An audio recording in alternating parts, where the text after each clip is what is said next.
hello. I thought Kevin was going to respond and he didn't. Hey. Welcome. Hey, you're saying hi to them? To your kind of funny Game Over Greggy show. I'm going to say kind of funny Gamescast, and that's Pre-show. not yeah. Man. I don't think I've ever tried the cinnamon. Cinnamon Life is so good. Oh, it smells really good. It's so good. Holy shit.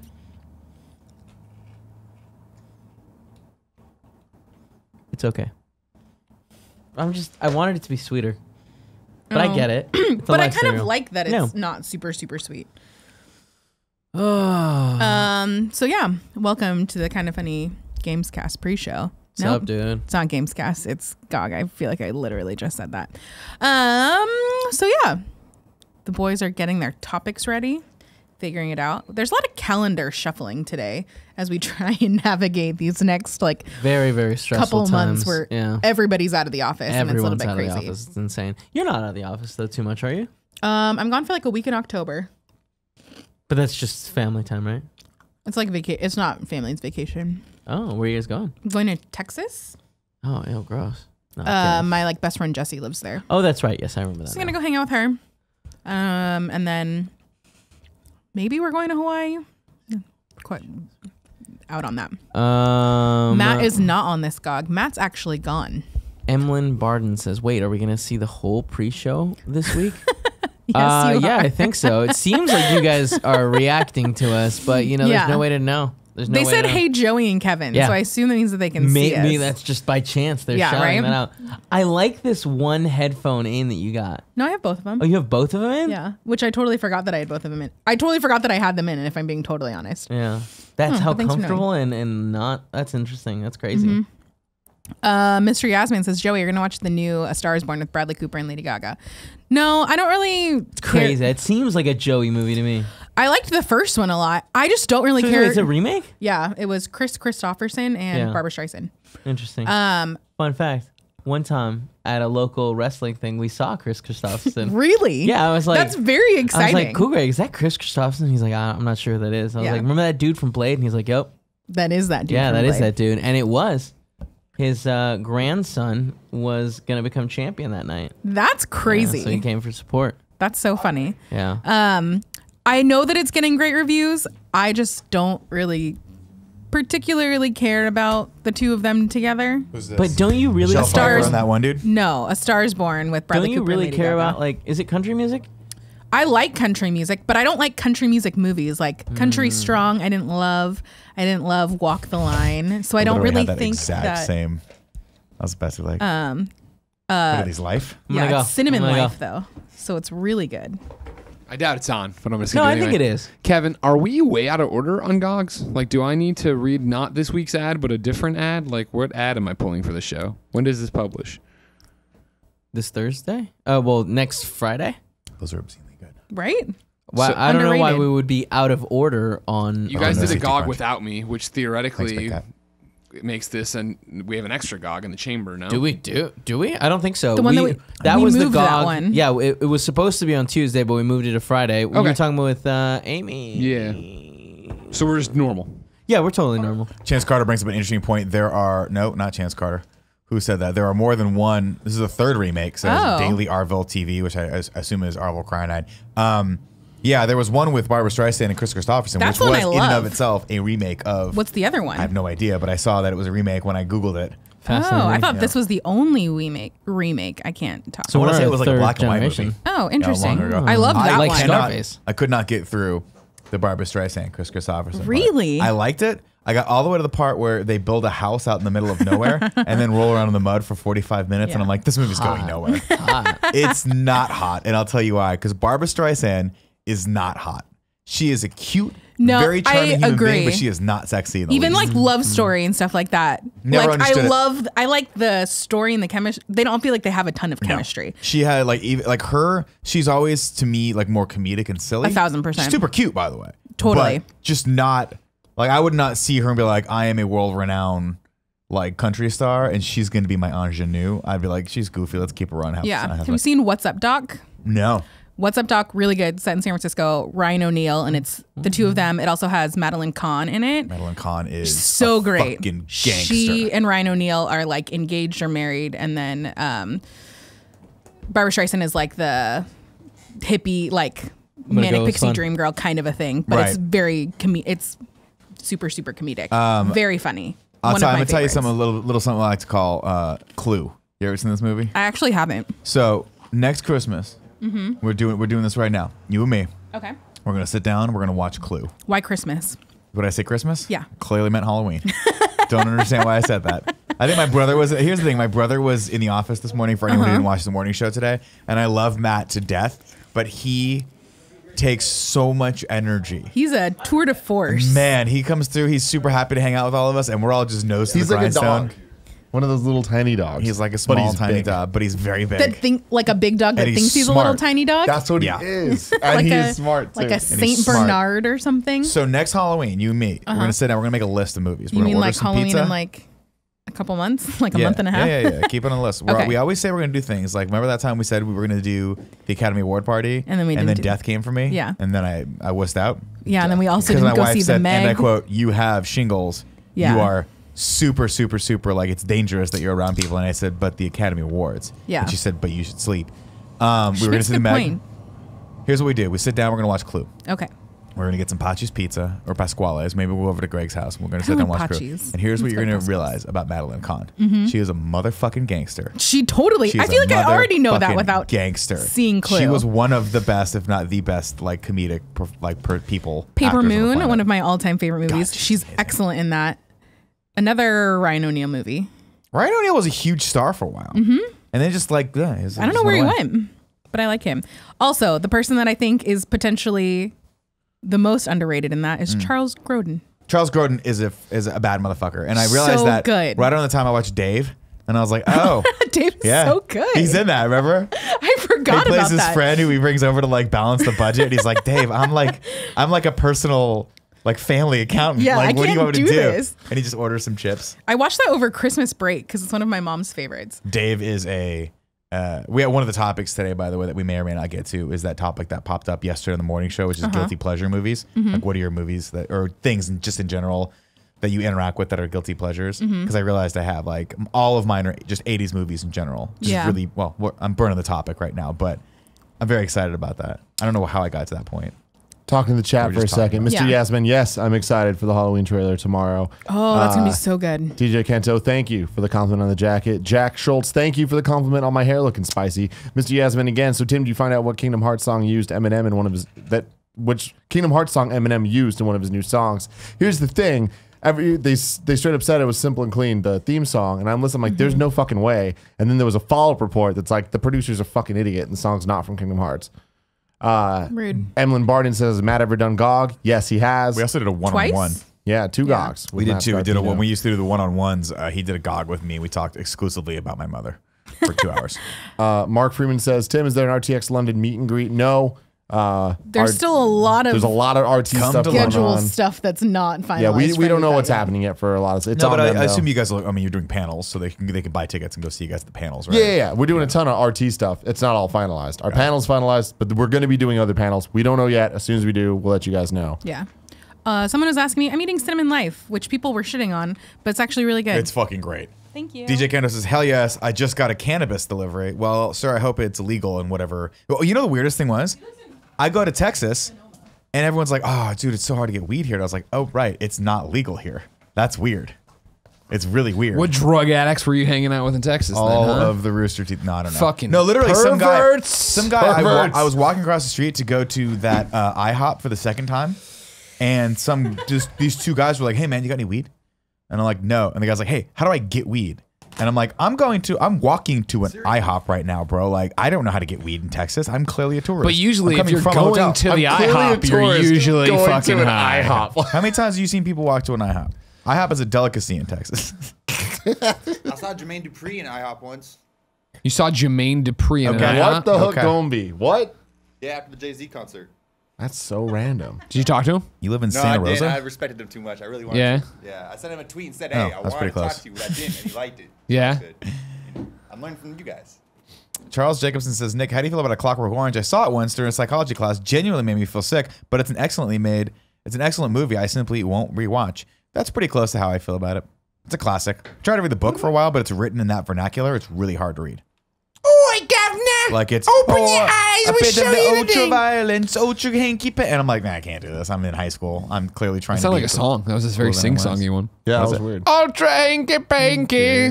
Well, it's written in that really Cockney future accent. Sure. Where they talk and they just make up shit. Where it's like, I'm here for the milk skin on the butter bakes. And you're like, that's supposed to mean fuck like are I'm you going to kill saying? someone tonight. And you're like, Yeah. what the fuck are you talking Jesus. about? But there's an amazing fast forward sex scene in Clockwork Orange. That's like an amazing scene. What do you mean fast forward? There's a threesome with these two girls that he brings home. Are we talking about the movie or the book? The movie. Okay, I've seen the movie. Yeah, there's a part in the middle where it's like it plays a song, ba-dum, ba-dum, ba-dum, ba-dum, ba-dum, ba-dum, and it's him, and it's sped up. The whole threesome, they have sex, but it's sped up, so you see the whole thing, and they're cuddling, and they do it again, and it's really sexy. The other horrible things of that movie stuck with me too much for me to remember the fun Well, like things. the part where they Fucking rape that guy's pry- wife in front yeah, of that him, and was it's like, where they pry his eye open, and yeah, be that, yeah. yeah, that was No, not this. James sound. Alexander wants to know when's Mama Scarpino coming on the show. Elena? My mom is welcome anytime. She has an open invite that she doesn't know about. So Good. Let's keep it that way. By the way, I'm sure you did, but did you see the Instagram post that Matt Scarpino posted of Big Lou Scarpino? yeah, Oh, yeah. Fantastic. If you haven't seen this, pop. go look at Matt Scarpino's Instagram, which is Scarpino Man. Scarpino on Instagram. He's to at see the Scarpino. greatest picture of Nick's dad I've ever seen. He's Lou. It's Big Lou. Big Lou. Andrew says, are we getting a Tomb Raider topic in Gamescast? I'm so worried about it. Not this Gamescast for sure. In future Gamescasts, maybe. We'll see. RTX London's in the way. Oh yeah. That's going to get me in the way of playing it. We'll see. I think Andy might be going to be thinking of playing it too. Luca Dale says thoughts on Henry Cavill as Geralt. Did you guys talk about that on the Yeah. on Games Tonight today? Just What are your cool. thoughts I mean, on we that? just put the news out that he's there. I like Henry Cavill. Go get him. Yeah. I think it's a really big deal. I think it's a that big this is deal. happening. It's But like he's a movie star. I don't really care because he's a movie star doing like leading a Netflix thing based on a video game. It's like, oh shit, there's a lot That's cool. going on here. Well, he comes from Because that sounded like a ridiculous bullshit thing when there was all the articles. when there was when people were talking about it. Yeah. Wait, which part of him doing it? Or It was just the rumored that he the was going to Netflix do show? it like a while back, Okay. and everyone's like, "That's weird. No way he's going to do it." No he's doing way. it. Gotcha. Boom. It's happening. weird. I don't know. I don't know the Witcher lore. I don't know that story. Do you think he can really carry that? Because he's a decent actor, but he's not like. Can he do that? Period. You know Well, what I he mean? needs to Can he do that sort of fantasy? Keep the beard. Yeah, I Which think the has proved to beard. be a I problem in bet the past. they're basing it on the books more than the game. The game, yeah. So I think it's going to be way more of a Games of Thrones type thing. And if it's Games of Thrones-ish, I mean, yeah, there's dragons and shit, and he's fighting monsters. But I mean, it'll be like horrible werewolves and shit he's fighting. I think he Hey, can who do the it. hell Yeah. is Joe? What now? Who the hell is Joe? I don't know who Joe. what- Sorry, from the chat. explain. It says, kind of funny games. I'm gonna play Tomb Raider. Joe. Joey. It's Joey Noel. Ah, okay. Sorry, I freaked out for a second. That's okay. Who the hell is? Who's in our chat? So it was an important safety tip, everyone. He just wanted to make sure. You ever do this? All the time. Well, I do it lower though, like about a foot lower. Greg, I went over the weekend, and Ghostbusters 2016 was on. Oh. Sorry. Oh, no. Which led me down I've been getting into the Mr. Plinkett reviews. Yeah. Which are completely inappropriate. And as you go farther back, you're like, wow, he really went there. Hilariously done though. He did one on Ghostbusters, but I was like, I actually want to rewatch this movie and then watch that review. Okay. And I'll be honest with you, I didn't come around on it, but there were some funny parts in it. There was some There's some actual funny like parts laugh when we out loud watched it, funny too. parts in it. Yeah. What would you laugh out loud at? Kate Just McKinnon? a couple Kate McKinnon. Like if you don't think of it as a Ghostbusters movie, it's actually kind of a fun little improv. It's hard to do, you know? It's difficult because they keep saying Ghostbusters, over and and over they use the again, logo and the then they the use the proton wow, like the cooler version of it. Fall That's Out Boy, not as yeah. good. Fall Out Boy. It's just not good. But no, the Leslie Jones part where she walks into the room and looks in and she's like, nope, not going in there. That's a room full of nightmares. And then just walks away. I'm like, that's Leslie pretty Jones was good in that. She was good in that. It's such a missed opportunity. Yeah, that was a big Just missed a opportunity in the fucking entire missed movie. You know what I mean? Yeah. The doorbell went off. What do you think it is? I hope it's a cake. I hope my brother sent us wow. a cake. Wow. You know? Cool, Greg. If it's packages, I want these packages brought in here for a live unboxing. Okay, cool, Greg? Got it. Thanks, buddy. It's interesting. I'm getting into these video essays, these video essays now. Sure. I'm going down the rabbit hole. Yeah. And it's fascinating to watch because I know when something's good and not or bad relatively. Like I joke about it a lot. Like I know Daddy's Home is a fucking bad movie. Sure. I'd laugh at it because it makes me chuckle, but I know it's not a good movie. But like knowing that it's always fascinating to watch people that are really, really, really good at picking apart why and explaining to you why. And I've never watched a lot of video essay series on YouTube before, so it's really cool that they're out there. I need to just recommend you a bunch because, like, man, you're very behind. You're going through the Plinkett reviews now. Oh, yeah. Well, his are comedy reviews, which I really appreciate. Which, that is different. Like, I don't even know that I necessarily call that. Well, it's definitely not a video essay in the modern sense, but it is a video essay in what it actually is. It's a very in-depth review that compares, and that's one of the things that I really appreciated was I couldn't quite articulate why I didn't care for the newest Ghostbusters, and obviously when it came out, it was a very hot button like topic, right? Sure. It was very, very like incendiary if you wanted to talk about it. Looking back at it, I'm like, oh, he does a really good job at painting why I liked, not necessarily why I disliked the new Ghostbusters, but why I really, really liked the original Ghostbusters. Their use of like less is more mentality. He talks about how they use silence a lot and how they use pacing a lot in a lot different manner, and how the pacing is just completely different and a different style in the new one. I'm like, yeah, man, you're making a really good point. And then he does, good point. But it's nice to see like, hey, here's a scene how it played out in the new one. Here's a scene how the old one would have played that. And you see it and you go, oh, that's the reason why I responded so well to this, because it was so much more of a nuanced performance and so much more like spot on and just very, very like the scenes were crafted so much better, which obviously by nature of them not being 100% improv is the reason. Long story short, yes, I'd love to take some also because they didn't recommendations. Relying on the goddamn computers. Can let the fucking crazy antics. Well, they didn't have that, right? They talk about. Slimer's like fucking green peanut flying around a chandelier. Well, I went back and watched his reviews for Phantom Menace, Attack of the Clones, and Revenge of the Sith, and he brought up a really good point there. He was like, the original Star Wars, obviously the lightsaber was used very sparingly because they couldn't afford the effect. Like it was a hard effect to do. Yeah. You cut now, and that made it special, and that made when they took it out, like they had to be very well thought out, and it was a tool to tell the story. In the new one, he cuts to the new one. There's just lightsabers everywhere. They're always using a lightsaber. Lightsabers everywhere because it's super. They open doors easy. with lightsabers, dude. Everything's a lightsaber. Yeah, but they don't Everything go. Like, is he a literally lightsaber. goes. He's like the very first scene of Phantom Menace. They open the door. They open lightsabers, yeah. right? And it's like, wow, that's not. It keeps it from being special, which is interesting. And it was the same issue with Ghostbusters, where it was like the Ghostbusters was 3 guys who really were bumbling idiots using untested machinery and he shows the first time they use it, which if you remember is in the hallway sequence. They go after the maid. And she's like, what the hell are you doing? Sorry. I'm sorry. Which is so, it's new. And then the first time you were somebody else. Yeah. The first time we see him use it in 2016 is obviously when they just go out in the fucking alleyway. Oh, right. Yeah, she's only Melissa McCarthy like course through, and it's just fucking prop comedy bullshit. It's just ridiculous. It's just ridiculous. Horrible. The 3 video essay YouTube channels that I feel like are just extremely high quality in everything they do. There's Nerd Writer. You like every frame. I like every that frame of Nerd painting. Writer's good at like very, very, very, very good. I just feel like his takes are pretty like standard. You're never really gonna be like, oh man, I disagreed with you, and now I see a different perspective. It's always like, oh, you're reaffirming exactly how I feel about something, which is cool. He does a good job of it. Every Frame of Painting is the other one that is like really good at focusing not so much on one movie, but more like an idea of like how lighting is used or editing. I think I watched one of his for Blade Runner, I think, or something like that.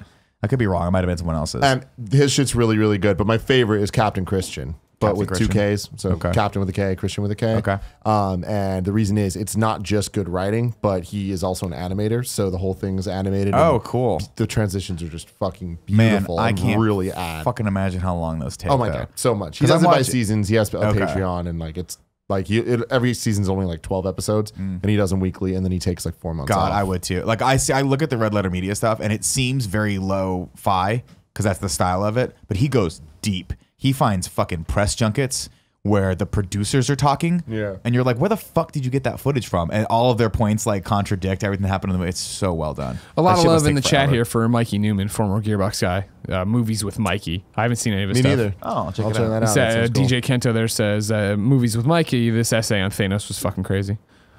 So I'll check that out. Cool. And if you're into rap music at all, Roger Percorny puts out amazing video essays on things going on in hip hop. Never heard of him. Yeah. Good kid. I think I cut him a check once. Yeah, I'm into him, man. That's cool. I always feel like, we talked about this a lot on the GOG topic, how to fix Nick. I always feel like I learn so much from you guys, but I'm always like, in your case, both your cases, like maybe 6 years behind. Sure. So it's interesting. I hit these points and I'm like, oh, I know Tim will want to talk about this, so I'll watch some of these. It'll be fun. And you're like, yeah, Nick, I watched those 5 years ago. I mean, they're great. And again, well, the reason I came across it was because I think he just dropped his newest one, which was, or at least it's relatively new, which is The Last Jedi, which I found to be fairly well done.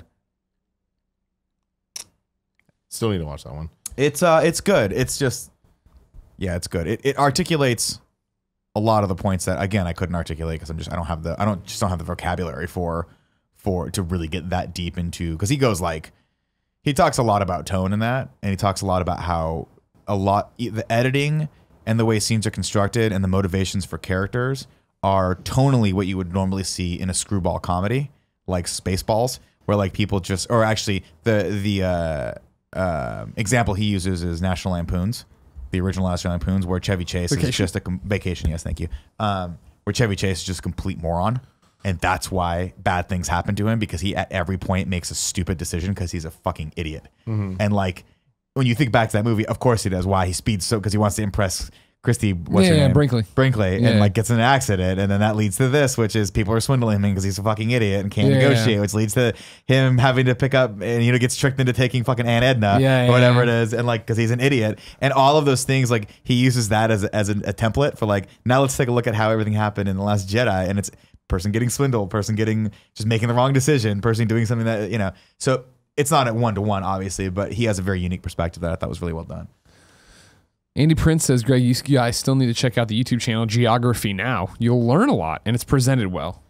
Here's what I need. I fucking ain't in school anymore, Andy. I ain't gonna lean no. Remember that time we tried to list all the countries in South America, and Ignacio Rojas' fucking head exploded? Yeah. It was great. like, that's Chile. It's shaped like a chili pepper, and we're like, Brazil? Who the hell knows? Yeah, maybe it's Argentina. Who cares? Nobody cared. Yeah.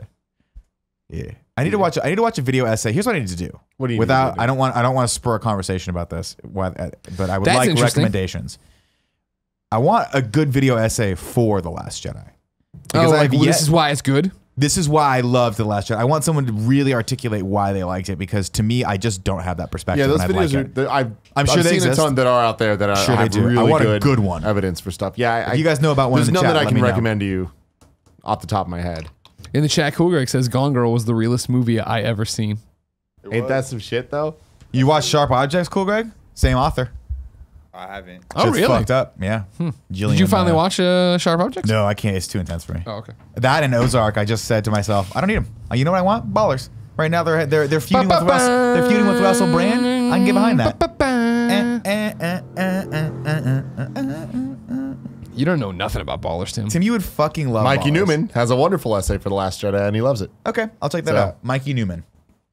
Movies with Mikey. Yeah, movies with Mikey. Movies with Mikey. Yeah. Okay. Apparently somebody else said up there too. I don't know if it ever got approved.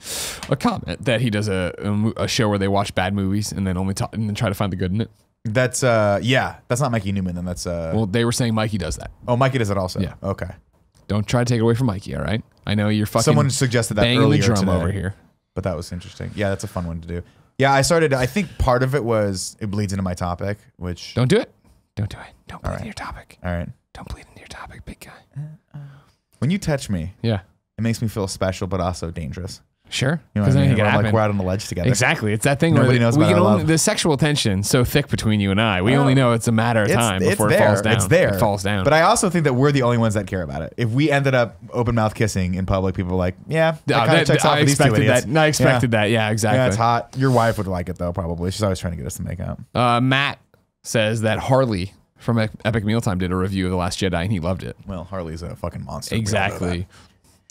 Harley's had way too much bacon and Jack Daniels. Okay. Sauce. There's fucking credits. You know what I mean? Sauce balls. We haven't seen him in a long time. I know. We got to get him up. Yeah, He's busy. it's a good call. He is busy. Every time I see him though, he gets more jacked and more fashionable. Yeah, I that's saw true. him one time and he had those Gucci slip-ons with like the fox hair coming out of him. And I'm like, who the fuck are you? Who the fuck? Remember where you fucking came from? Yeah, he doesn't remember where he came from. You That's for you sure. came from a channel where you cooked a giant pot pie. Don't fucking forget Well, they that. still do that. Just don't forget. I don't think they're forgetting. I think they do the content maybe twice a week. I think he's forgotten. When he went all blonde. Yeah, I remember like that. That was scary. Christmas? That was scary when he showed up to Kind of Funny Life 3. Bro. You don't know what he's He going to do. fucking cooked pot pies. Yeah, that was weird. I think he still cooks Popeyes. He looked dope. He looked like Geralt from He did? fucking, Witcher. Yeah. It's true. Did you ever play Witcher? No, but I watched you guys play The Witcher. And I'm actually kicking myself because that's CD Projekt Red, right? Guys that are doing Cyberpunk. Yeah.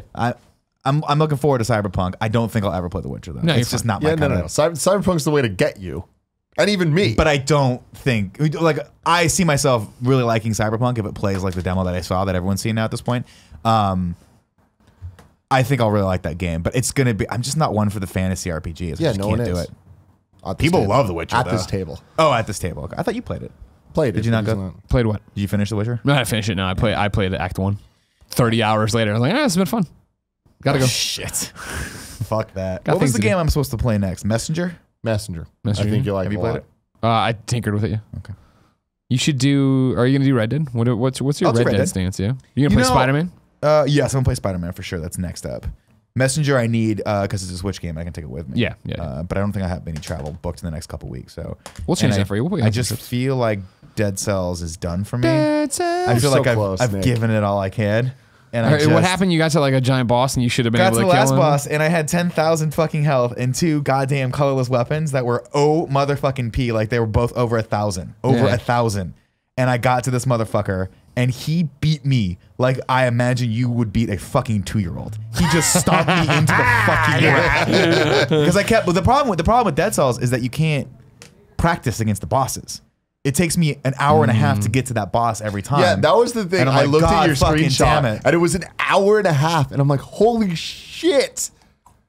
That was like the 4th run I had. Everything made that I've seen trip. is like it's a 45-minute run to get to the final boss. Yeah, I take my time. Oh yeah. When I go through through some of the levels, you have to like I had to go through that level where you disappear, like you start getting health damage with there's no light, so you have to be very careful when you go through that. I also did some of the challenges and stuff. It's a fun fucking game. Yeah. It's great, but I'm done with it, so I need something else. What's your next obsession now that Spider-Man's done? Pokemon. Are you going to platinum Spider-Man still? Is that your idea? I don't know. It's not the plan, but I'm gonna just keep playing it until I don't want to play it anymore. Gotcha. I do think there's gonna come a point where I'm like, I am done with the thug beat up stuff. Okay. But we'll see. I think the DLC will definitely get me back in Hell and yeah. motivate me more. Meow. Black cat. Messenger right now is the thing that I'm Okay. all about. Like, Gotcha. I played it a lot on my flight from New York, and then yesterday we were watching fucking Bachelor in Paradise, and every commercial I'm just like, I just want to be playing Messenger right Yeah. now, but it's not enough time to bust it out. Sure. Yeah. Ignacio Rojas says, Mr. Yasmin 300, can you tell Nick to stop not seeing in my comments? He always sees yours. One time on the show this morning, I didn't see any of your comments because my No, brother was Ignacio has here. been screaming at you a lot in this chat. I know, And and you're it's ignoring I him know. because he's using it too much. Well, it's because I don't know how to time him out in this chat. and that's annoying. Do you understand me? If I had the ability to do that, I would absolutely gladly interact with him. Sure. I would just time him out every 5 seconds until he went away. But I don't want him to go away because I actually like him in the chat. Double-edged sword. Well, Double-edged sword. you know what I mean? Yeah, you had it both ways. I need someone there for Thunder and Lightning to grab onto. yeah. You know, for getting Yeah. shit. Sure, gang and shit. I got to get out there. I got to do their thing. Good pre-show. It has been. Should we start this? No? Sure. Ron gets the final question. How long did the platinum take? We have no official timing on it, but if you remember, I'd say in the review, played 3 to midnight Friday, pretty much all day Saturday, pretty much all day Sunday, Monday night, platinum Tuesday morning. So people keep saying 30 hours, 35. Sure, that's what we'll say. it For a was. platinum? Really? I don't know. Yeah. How long for just a normal run of the game for us normal people who don't want to obsess over You're that doing shit? yourself a disservice if you don't go do the side stuff. I mean, Yeah. I'll do. Okay, let me give you a ratio here. Am I I'm allowed gonna to say do. what I'm like? How long I put into it? Yeah. I mean, as long as you don't say like who the final boss was, Aunt May. Oh my It'd be god! hilarious if Whoa! old ass Aunt May You got grabbed the her. wheat cakes just whipping them at your face. Like, The no. sausages, like an Yeah. excessive amount of sausages.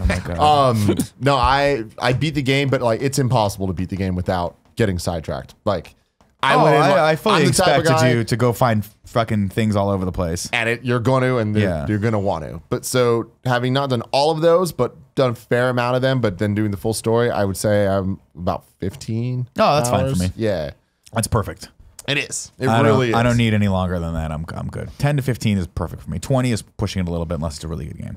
This is a really good game. And like judging based on what I've played of a lot of the side quest stuff, I'd be shocked if there was another like 20 on top. I just told you exactly how many days I played it, so I don't know. You know what I maybe. mean? I could see another 5 or 6 on top of that, but I don't Seems know. like reviews have been saying 30. I'm like, yeah, sounds about right. Yeah, it's somewhere in there.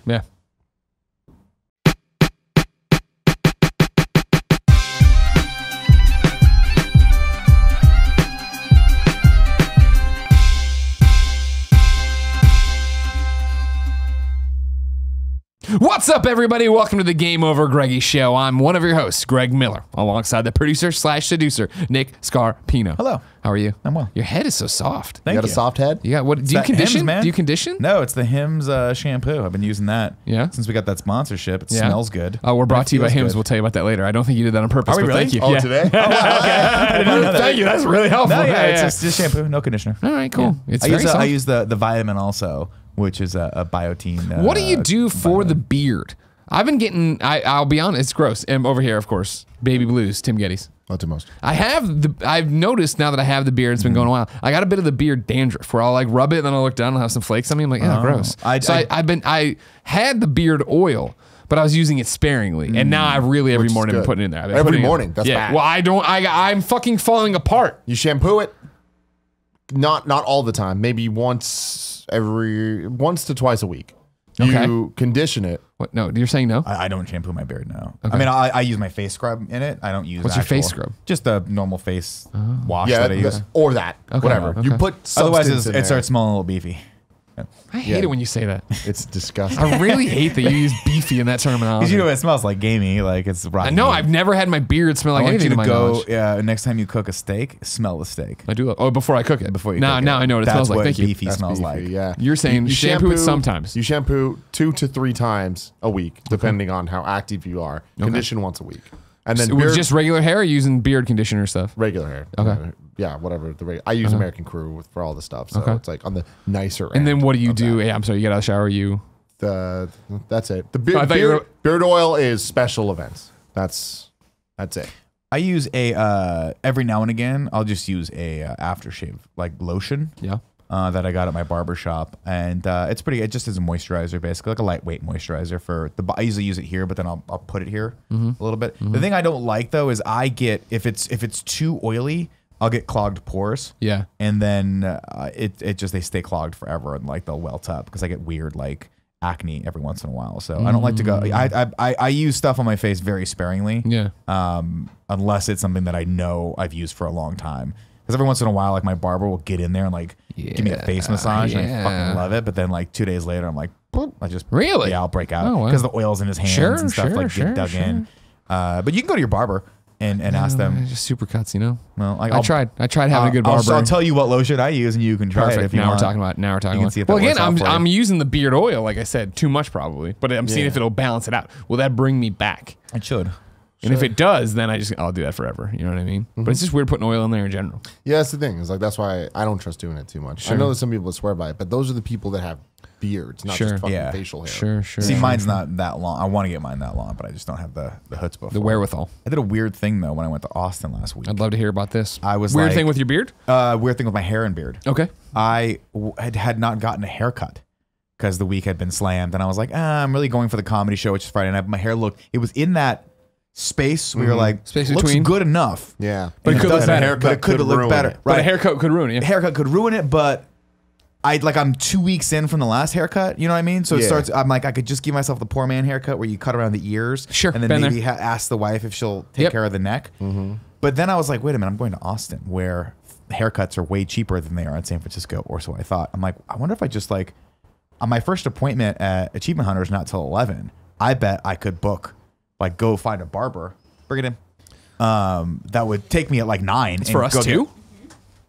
Is it Skittles? I hope it's Skittles. Skittles. It's from the department brand marketing. Cool. If you didn't know, no, I got this. FedEx got it. Ladies and gentlemen, we've entered the best part of the year where we are now building to game. It's game release season.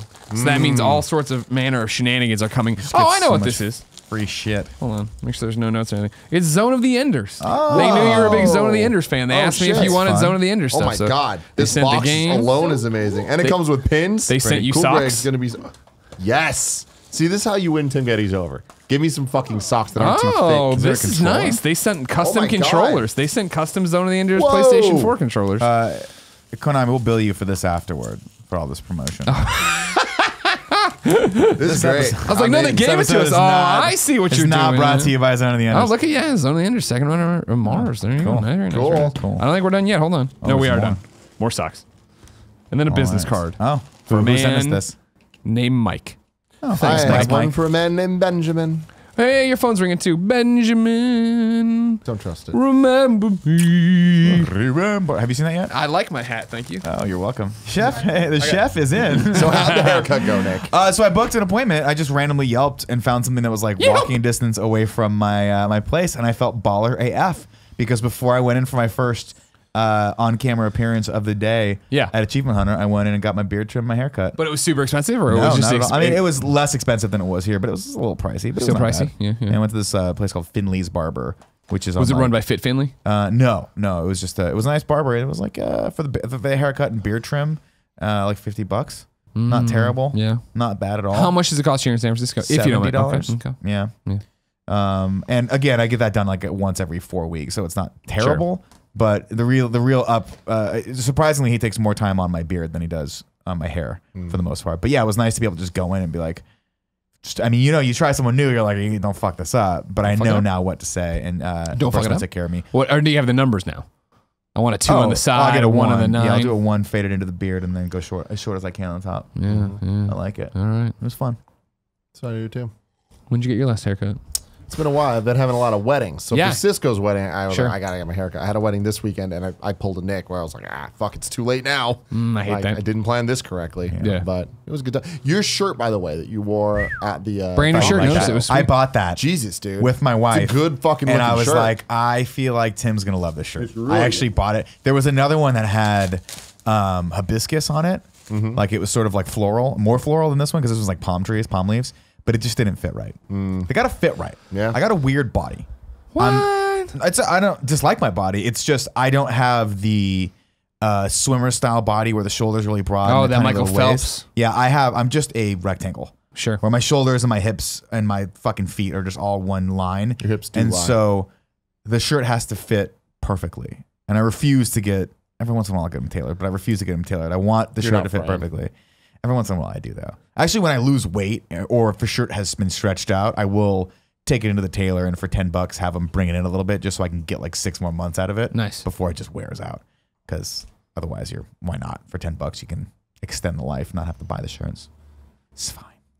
These are nice shirts. These are nicer shirts. Not your t-shirts. No, I mean my t-shirts. I just at Joe goes, You hey, wear we're 'em doing to- another order from the RT store. I'm like, give me one Sure. of everything. Sure, I just sure, want one sure. of everything Yeah. because my wife The goes Grim through and Reaper. just goes, this one's Yeah, done. she goes through and she definitely has her Oh, little man. sickle and she's just taking out dead ones. Well, I told you what we do. We have a specific number of hangers, and those are the only amount of hangers we're allowed to use. that is I didn't know that. I don't remember very this. smart. This is Yeah, our I our couldn't do rule. that, Nope. but- Yeah. You got to do it. This way, you go. Do I really want this shirt anymore, or do I want to put a new shirt on here? When See, you my do problem shit, with that's the jackets.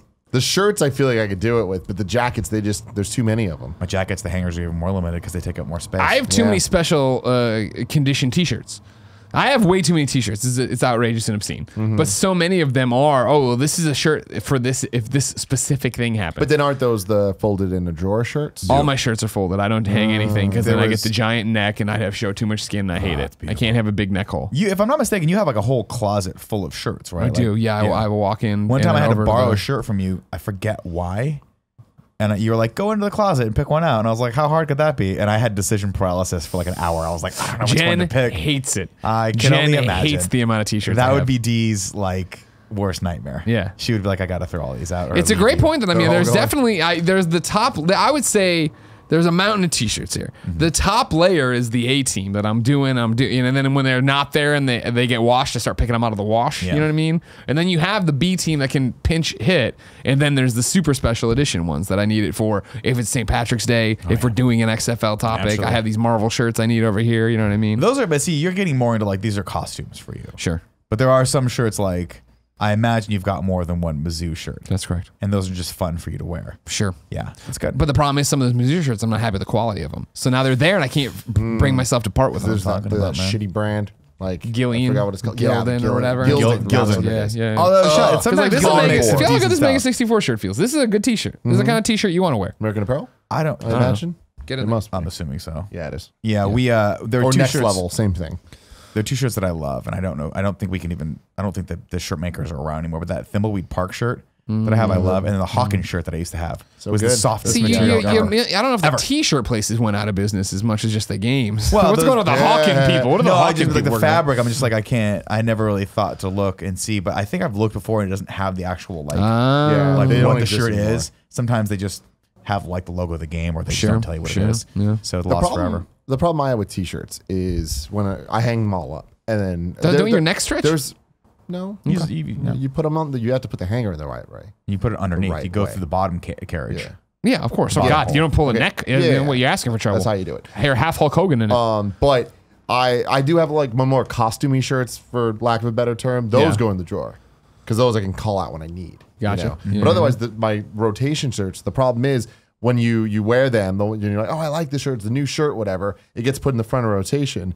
Then you wear it, and then eventually it goes into the laundry, and then when you get it back, it goes right back in the front. So Yeah. I get stuck just wearing the same shirts Yeah, for it's like true. for a It's while. true. I got that Rocket League shirt. Guess what? I'm gonna wear that once a week Great for shirt. the next year probably until somehow enough shirts get ahead of it that I never look at it. I'm I haven't worn surprised. this Layer Media shirt in like 2 years. It's been a while. It's a good looking because shirt, though. I fucking love the shirt, but it got stuck too far back. I'm surprised that you still love the Rocket League shirt so much because the front logo is great, but then it's the staff on the back. Yeah, I wear jackets though. That's my thing. Is like yeah, most yeah. of the time that doesn't get in the way. Yeah. And if it does, I don't care. Also, Like- fun fact: you can't see your own back. It's a That's great also point. a fact. It's a Can't great do it. point. Doesn't I always forget exist. about the white hair over here. Yeah, Yeah. yeah. You I'm sure for you, defining factor about Greg Miller, the white patch white of hair. But for Greg Miller, he never knows it's not even That's happening. interesting. I don't think about it anymore.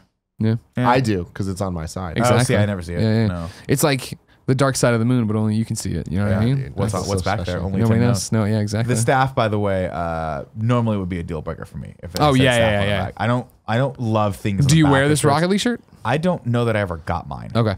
I did. think it came to the office, but it Andy Cortez got never it. made it back to my. It might be in the. In a lot of It's ways, probably still Andy's back like a there. little bird. Yeah. You know what I mean? He sees stuff and he grabs it and then he runs it back to his nest and builds a nest out of it. Would you And believe so- that Andy puts his headphones on 9 out of 10 times just so I don't talk to him? I guarantee, I believe that more than anything in this entire fucking world. That Andy definitely puts his Because on. sometimes I say Andy, and I look back and I see him move for a second, and then realize he's got headphones on and go, I don't have to respond to Nick. Oh, is it? Oh, you got the kegerator working again? No more leaks? Oh, finally. I'll take the IPA. Oh, you couldn't find a leak. Andy. So we're assuming it's just whatever. Yeah. Andy. Okay, great. Here we go. Did you just take an RX bar? Yeah. Don't eat all the product placement. we need.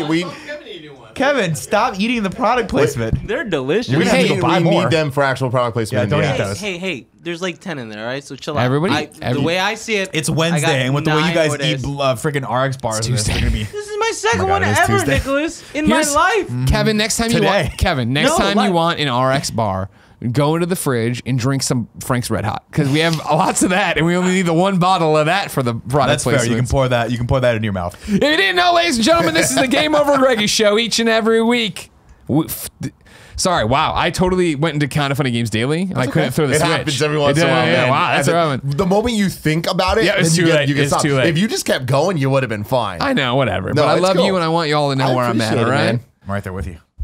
What's up, everybody? Welcome to the Game Over Greggy Show. Each and every week, 4, sometimes 5 best friends gather on this table, each bringing a random discussion for your amusement. Fuck. If you like that, it's topic for discussion. I'm all about up. it. Dude, you know what? Here's Kevin came in and the thing. did Threw it all up. this.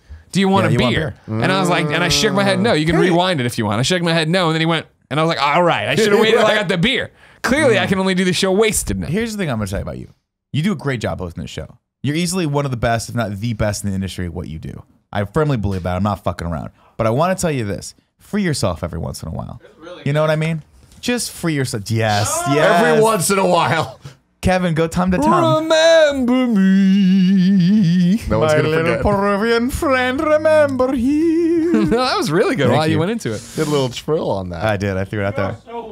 He's so Rewind impossibly balance the white. camera on my body. If you're an audio listener, I took off my shirt. Back it off of what Nick's saying here. The intro? Yeah, I firmly believe that you are the best in the industry when it comes up to the "What's Up, Everybody" stuff. When I it comes to guarantee it. intro, Oh, and sure, You're the best shows, host in our industry by far. I'll stand by that. podcast host I will. and host in general, but like Yeah. an interviewer, you're many good things. But like Fuck specifically, you, Jeff Keighley. specifically like doing Jeff, the no. rigmarole. Jeff Keighley's just like Oh, the this. rigmarole? I Yeah, don't yeah. think anybody is Kind as of Funny good at Games rigmarole as Daily you. is literally like I black out while I do it because it's just autopilot. I'm in there and I'm literally like, what did I do? What am I gonna do for? I black out when I do a lot of the shows, but then at some point I start seeing flashes. Yeah, and I'm realizing it's usually whenever I start talking about podcast services. Okay, sorry. Let me take a step back. I'm speaking really fast here. Wait, real quick, Tim. You want a beer? Yeah, I was gonna say the beer will slow you down. Yes, That's what you need. yes, All right, please. yeah. Fill you up, but won't slow you down. You know what I mean? Anytime I start talking about podcast services, I never want to say around the globe. That's a Greg thing. I'm just like, that's not a Tim Gettys thing. But every time I start talking about podcast services, hearing you on Games Daily comes just into my take head. it. Just do it. And then it just gets stuck in there. And I've actively tried. Just listen to popped in content, there? listen to game, Kind of Funny in Review, Gamescast. You can hear it in my voice where I hesitate to say it. And I just fucking go with it.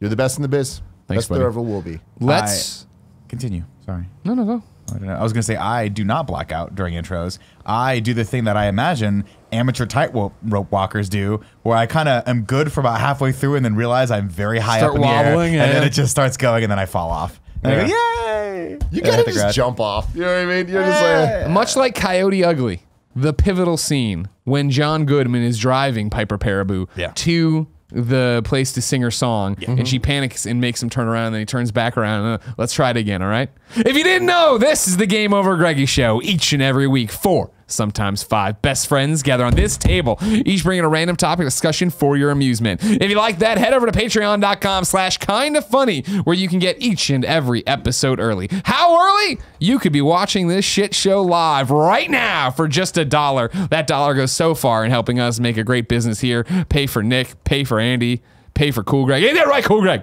All this game shit. Yeah. There's a bunch of other perks over there too. Of course, you get the fan mail, which is on Kind of Funny, patreon.com/kindoffunny. The Panda Musk drawing of shirtless Spider-Man and the real Spider-Man. You can go to Games if you wanted to get the actual Games case or the Games thing for the That's Spider-Man. It's behind Nick. Behind Nick? There you go. Oh, There yeah, it is that right one. there. That one. You get a That's print the of one. that. You get a print of that one this time around on patreon.com/kindoffunny. Patreon.com/kindoffunnygames for that one. If you have no bucks to toss our way and get the show early, because remember, it goes live when we record it, and you can get it that Friday before it goes anywhere else. The next Friday, 1 week later, it goes up on youtube.com/kindoffunny and podcast services around the globe. I had a question about the cover.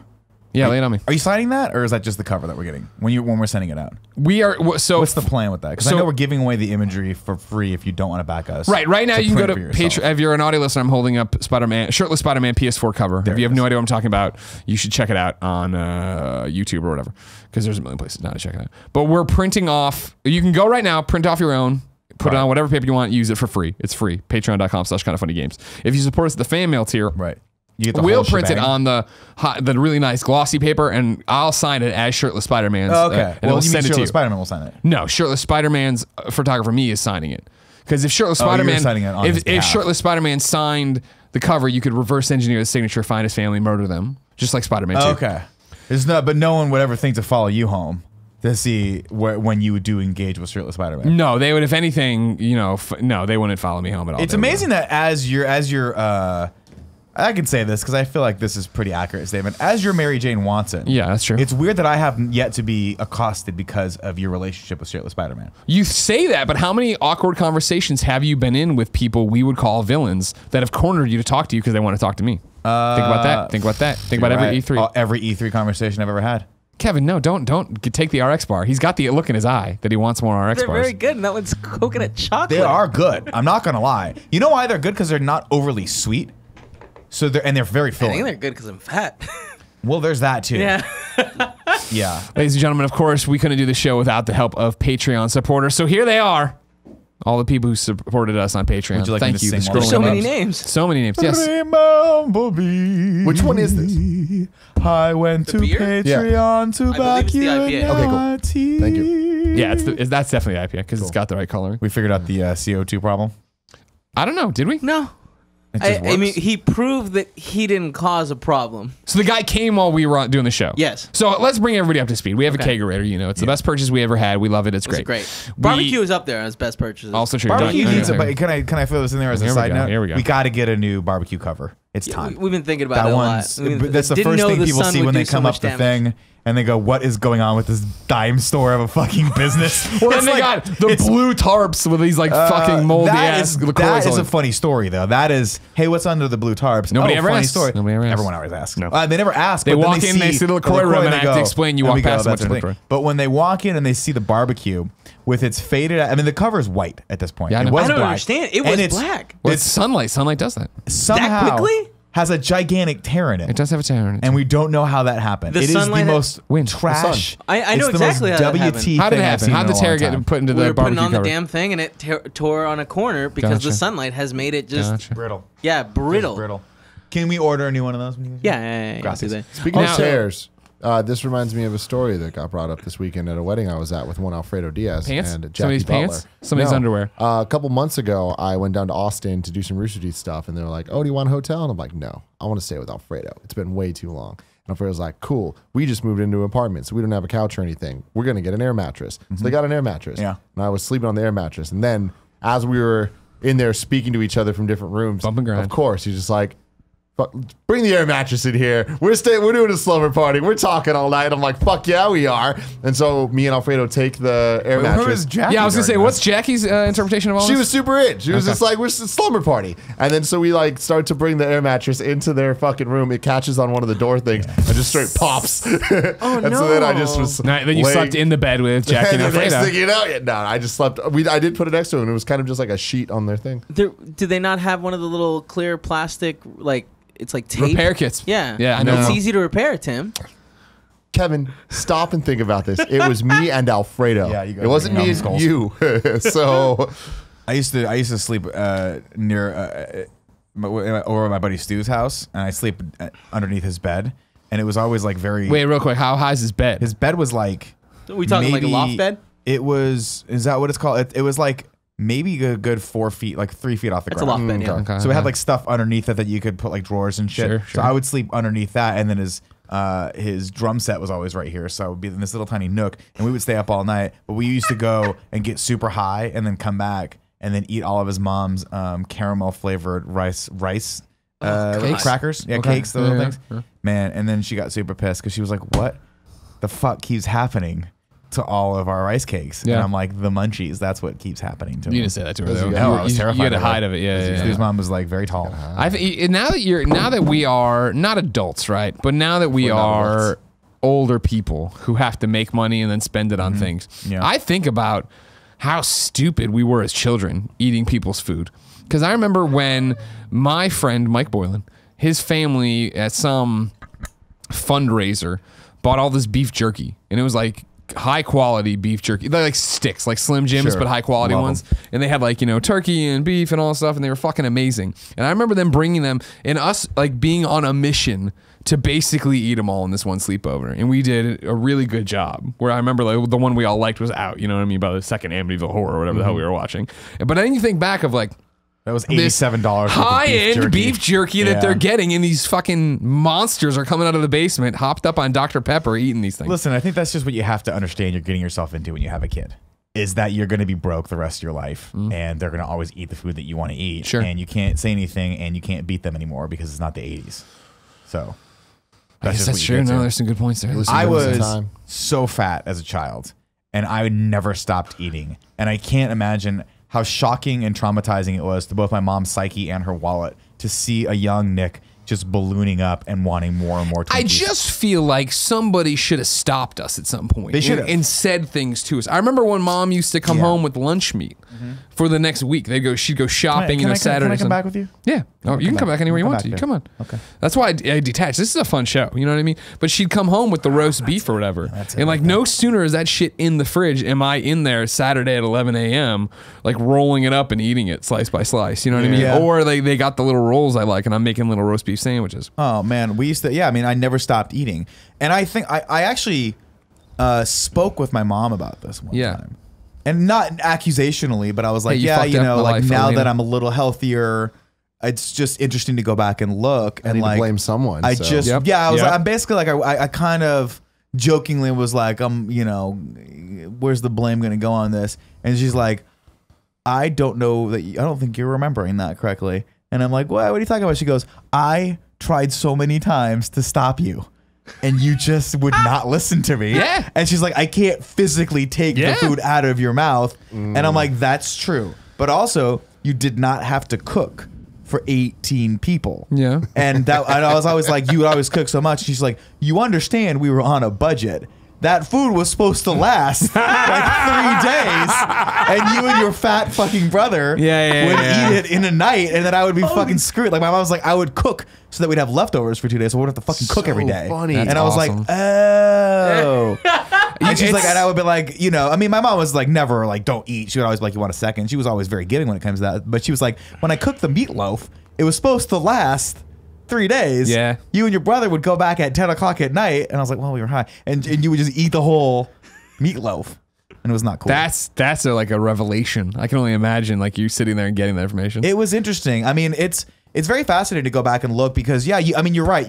At what point do you become cognizant and responsible for your own actions? Like where I don't Not for know. a long fucking time. That's Not the for thing. I a still long haven't had fucking it. time. I think maybe 50 when you're 50. You Yeah. need to be responsible. But I think to myself, I'm like, you know, I started gaining weight, and this documentary was an interesting revelation for me too because I always thought I gained weight in my teens. Going back and looking Oh, at those your comedy documentary that about you. Waiting Okay. for the punchline. I didn't realize that I had just steadily gained weight since birth. Like I was like skinny for a while, and then just right around the time when I maybe hit 3rd or 4th grade, I just started fucking bulking up, man. Yeah.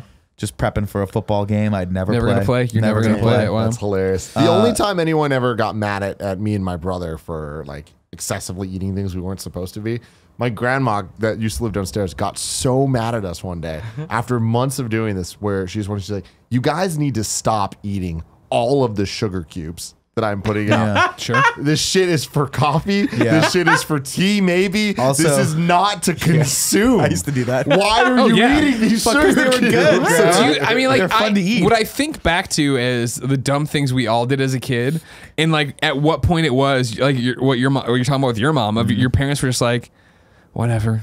He's not hurting anybody. Like when I go to like out to eat with my parents and like open those little creamers and drink them. I'm saying, like, these dumbass I'm kids, sure they were just dude. like, First whatever. Kevin used to do that. If the half and Do half you not company, remember this? If the half and half company didn't want children to drink those, why would you make them child-sized did cups? I- Yeah. Why would you Did make the I cup so really? small? You feel like an Yes. adult. I have no memory of that. And maybe that explains the lactose intolerant shit. But like, oh my I don't know god, that's how that works. Andy Oh, Cortez, it you came in. definitely You got a story of you eating stuff you're not supposed to eat? Yeah, when my cousins would visit from Austin, they were much younger, so they used the blue sparkly Colgate sweet toothpaste, Okay. and I'd eat that shit all the time, dude. Yeah. Eat it? Like, because we'd all sleep over at my That's grandma's not house. good for your stomach. We'd all sleep over at my grandma's house, and it was like in a cool little tube or whatever. Oh right? yeah, Like, yeah. It was You're on, like, I'm a little blue- spaceman. it was crunchy though. Like, yeah, it had like It had crystallized texture to it. stuff, and I would Yeah. like I would always put it on my finger and like eat it, and like I would go back to that shit all the time. That and oh god, there's other things that I remember that I would eat that I know that I shouldn't have. I can't remember. I can imagine baby fucking or little kid Andy running around just pretending to brush his teeth with his finger to eat more and like full of shame. Sure. Oh, Were yeah, you yeah. full of shame? Like as you were doing it, did you know it was wrong? No, I knew it was wrong. I mean, I would do it in the restroom and just walk out. I didn't like, I knew what I was doing wasn't what you're like a supposed coke to do. habit. Yeah, for sure. Oh, also, like strawberry chapstick. You'd My eat cousins it? had Eat chapstick that I would like.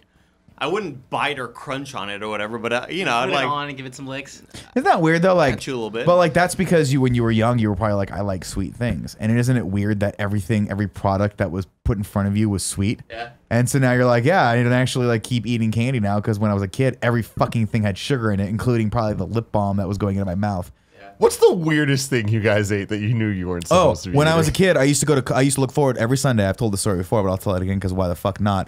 Every Sunday we used to go to church, St. Catherine's in Riverside, California, and after that we'd go to Coco's. Now I liked Coco's for two reasons. One, they still had the old school cigarette dispenser. That was you put quarters in and then pull the tab and it'd go choo, and the cigarette would come down. Yeah. I loved that thing because I was like, I don't know why, I just loved it. I thought it was the coolest thing because you never see them anywhere. And then two, I used to sit down, immediately grab the little carton of like the little basket that had all the jams in it and proceed to open them up and eat every single one of them before we even ordered.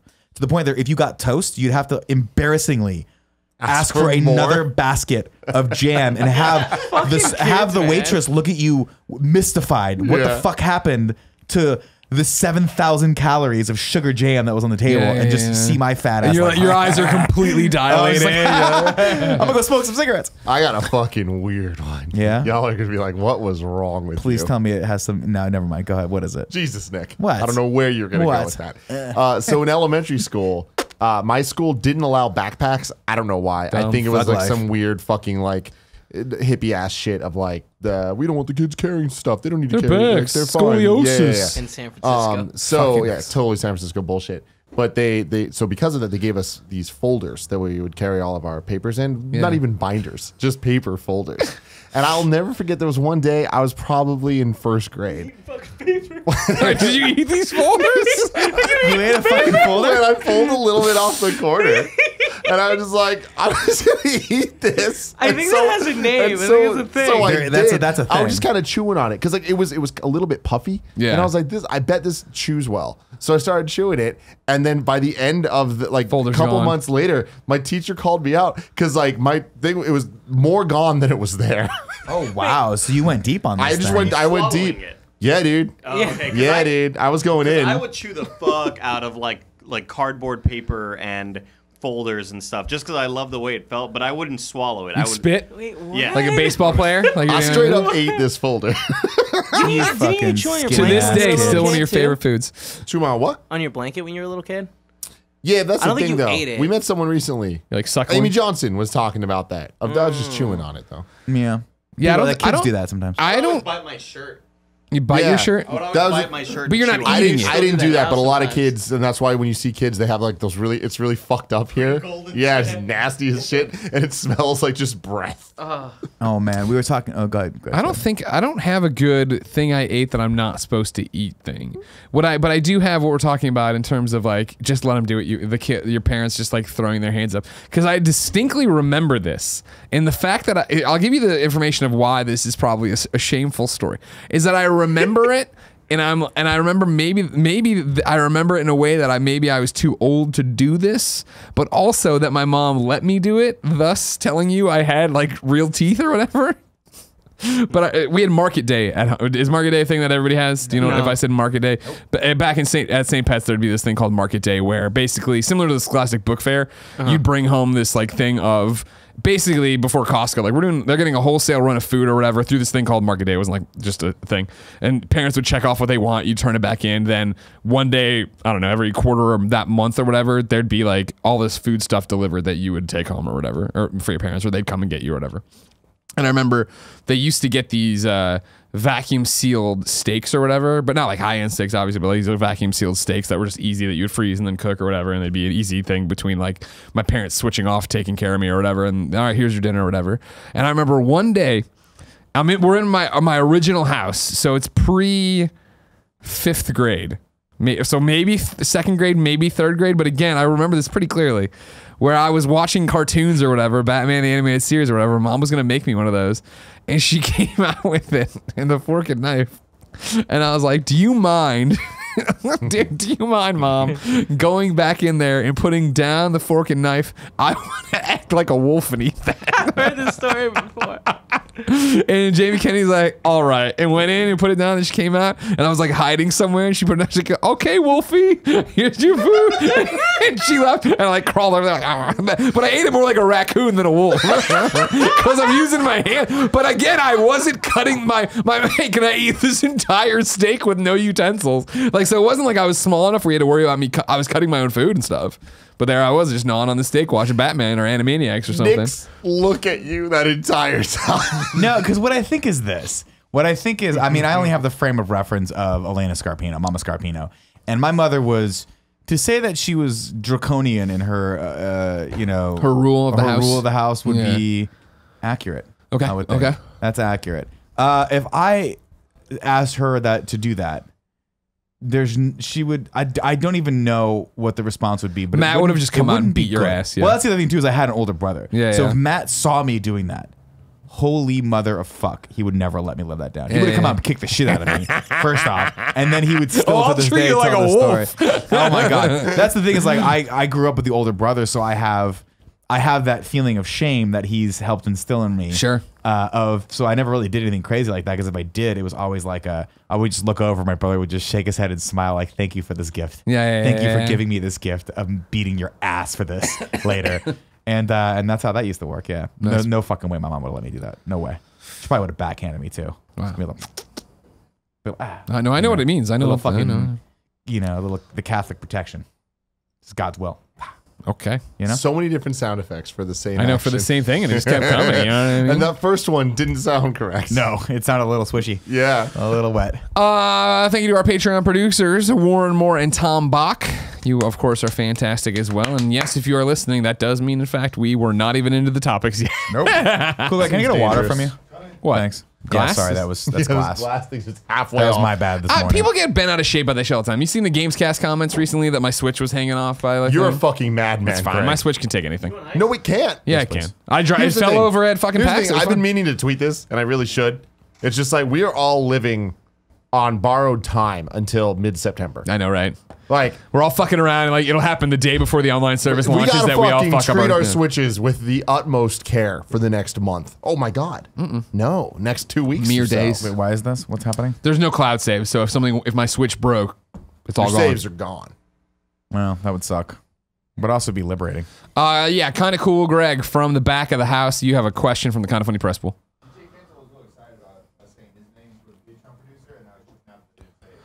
You can take it up with Kevin Coelho from kindoffunny.com, Patreon support.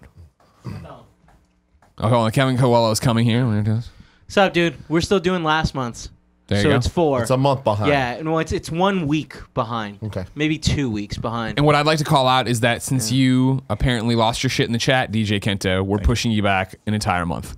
Damn. I'm kidding. We're not going to do that. We're not going to do that at all. I want to start with my topic. It's a topic on everybody's mind, not really, but kind of. It's in the back of your mind. It's always in the front of my mind. We haven't done a casting topic in a while. Oh, yeah, so I said, what video game do I want to cast? Then I stopped myself, everyone. Yeah, Zone of the Enders. Let's cast Zone of the Enders. What do you give me if I can name one character from this iteration of Zone of the Enders? $1 million. $100 million. Unlimited money. Loved Zone of the Enders. And you can't name anybody. I can name the mech is Jehuty. Jehuty. Oh, I didn't know that, actually. Jetty. But I could not fucking tell you what that dumb kid's name is. Rather than a video game, though, I thought I would sweeten the pot, make it more interesting. Okay. It's a two-parter, guys. Okay. I want to, of course, cast the new X-Men movie. Okay. But when I say that, I mean I want to cast the MCU X-Men movie. Okay. And as a wrinkle, I want us to come up with how they're going to introduce the X-Men into MCU. Of course, we're coming off XCU in review. We're already on to Spider-Man in review. We've done MCU in review. We've done this before, not the casting, Yeah. but the talking about X-Men being brought in MCU. Yeah. On GameOverGreggy show with one Louis Medina. Oh, I do vaguely remember that, actually. When we were doing... But that's what that was before Infinity War. So like everything we said is out of date and doesn't make sense. I don't think you need to I feel spend like that this much is time time. with that as much as figuring it out, right? Like who is going to be what and what characters we have in there and all that jazz. Let's start off right.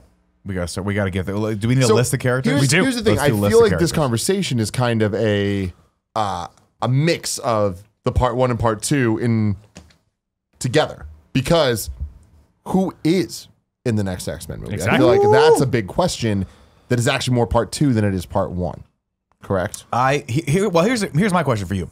Do you think they introduce Wolverine right off the bat? It's a big question. I don't think they do. I don't think they do. I think that they're going to be smart and they're going to go, we are going to set this up correctly. We're not going to come out of the gate with our big gun.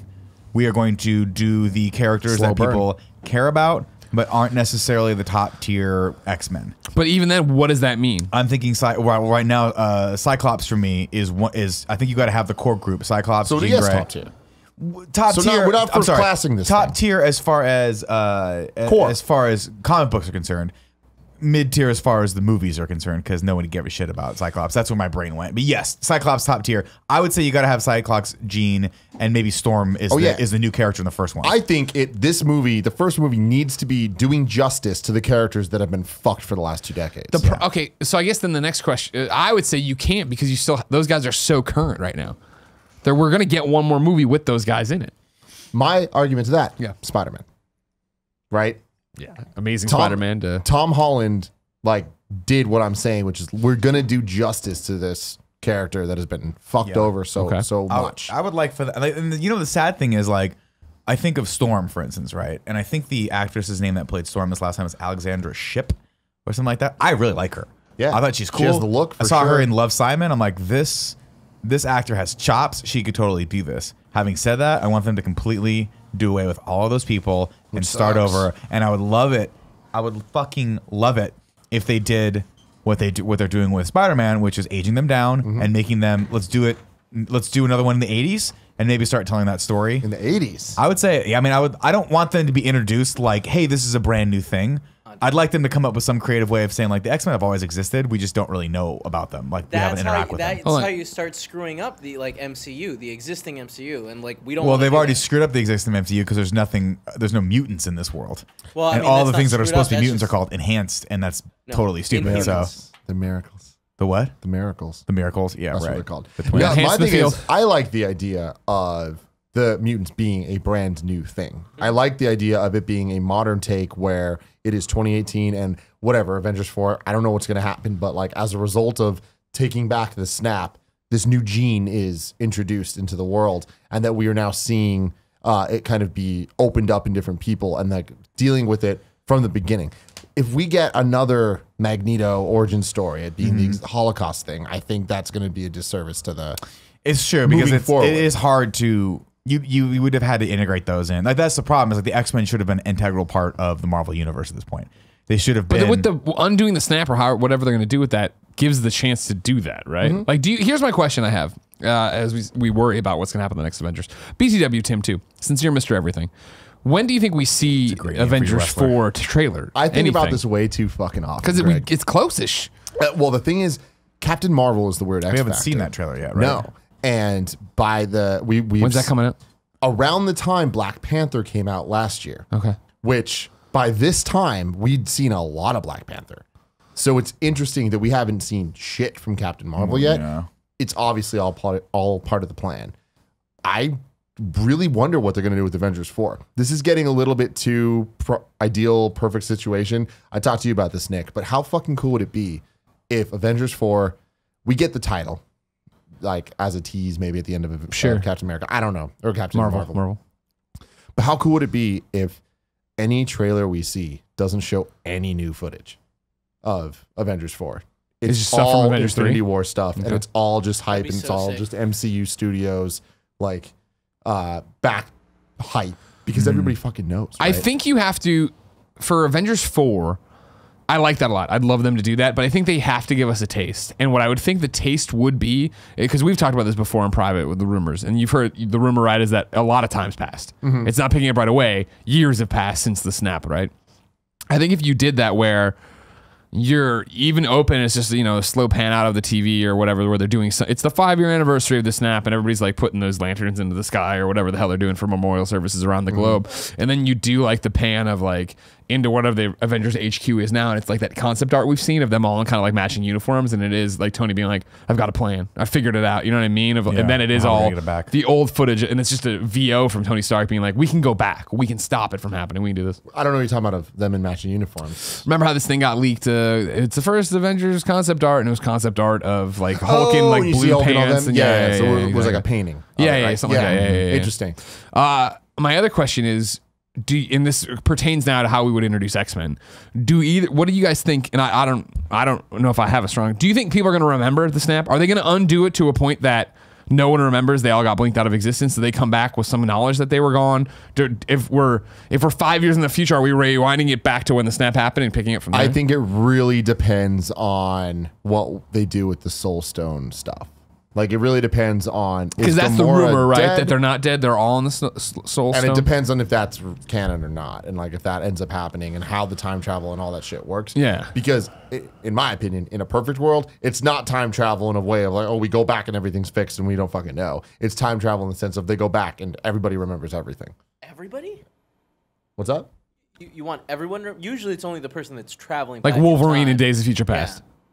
No, but he's saying like it snaps, but it's everyone comes back to life. And they go, fuck, where have I been for 5 years? And I remember dying, and I remember going away, and I remember sitting in this gem for 5 years and now being a part of the Soul Stone just or whatever like it is. Missing time for those people. Yeah, like you come back, like if Tim got snapped, I'd be like, Tim, you've been gone for 4 years, and he's like, yeah, it fucking sucked. Last time I They're not remember going was, to do like, that. That's way too much. My hand. I don't think Peter Parker's teenage psyche can bounce back from that.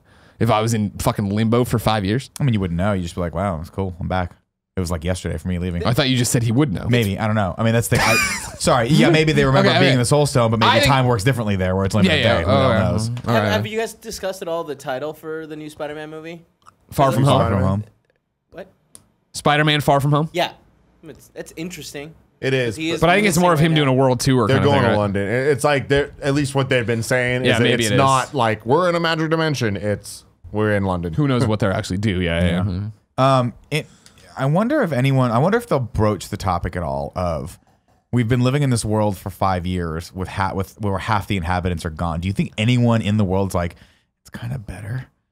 Do you think they'll even come close? A lot to of that? resources. Like rent's really cheap in San Francisco right now because half the people are gone. I think there's too many plot lines that they have to go into that I don't think they'll do that. That sounds more like a Netflix type show. No, I just mean like I wonder if someone will make it like if there'll be like a news announcement like since the snap, the economy is really doing great. No, I think it'll be very dire and it'll be really shitty, and that it'll be. I think what's gonna happen is they're gonna go back, undo it, and then I think it'll probably be Tony and Cap are the only people who go back. They're the only people who remember what it was after the snap and all that stuff. But they defeat him, and in defeating him, they die, and that's gets them out of the thing. Both of them? Yeah. But that's I don't know. It's weird. They have to tread very lightly. Because why not someone else just pick up the gauntlet and be like, snap, you're back. Like, you guys are awesome. Good job. I don't know. You know, that's the problem with this all-powerful tool is they really got to tread lightly on it and be like, how do we get it back? Like in the comic books, and correct me if I'm wrong, but didn't Adam Warlock be like, I'm keeping this fucking thing? Yeah, and he bounced out. No one can fuck with me ever again. I'm just going to leave. No, he didn't bounce out. Then we get the Living Tribunal coming in and being like, oh, you can't have that. You shouldn't have intervened. And then they have the whole, like, weird court thing. And then he just fucks up time.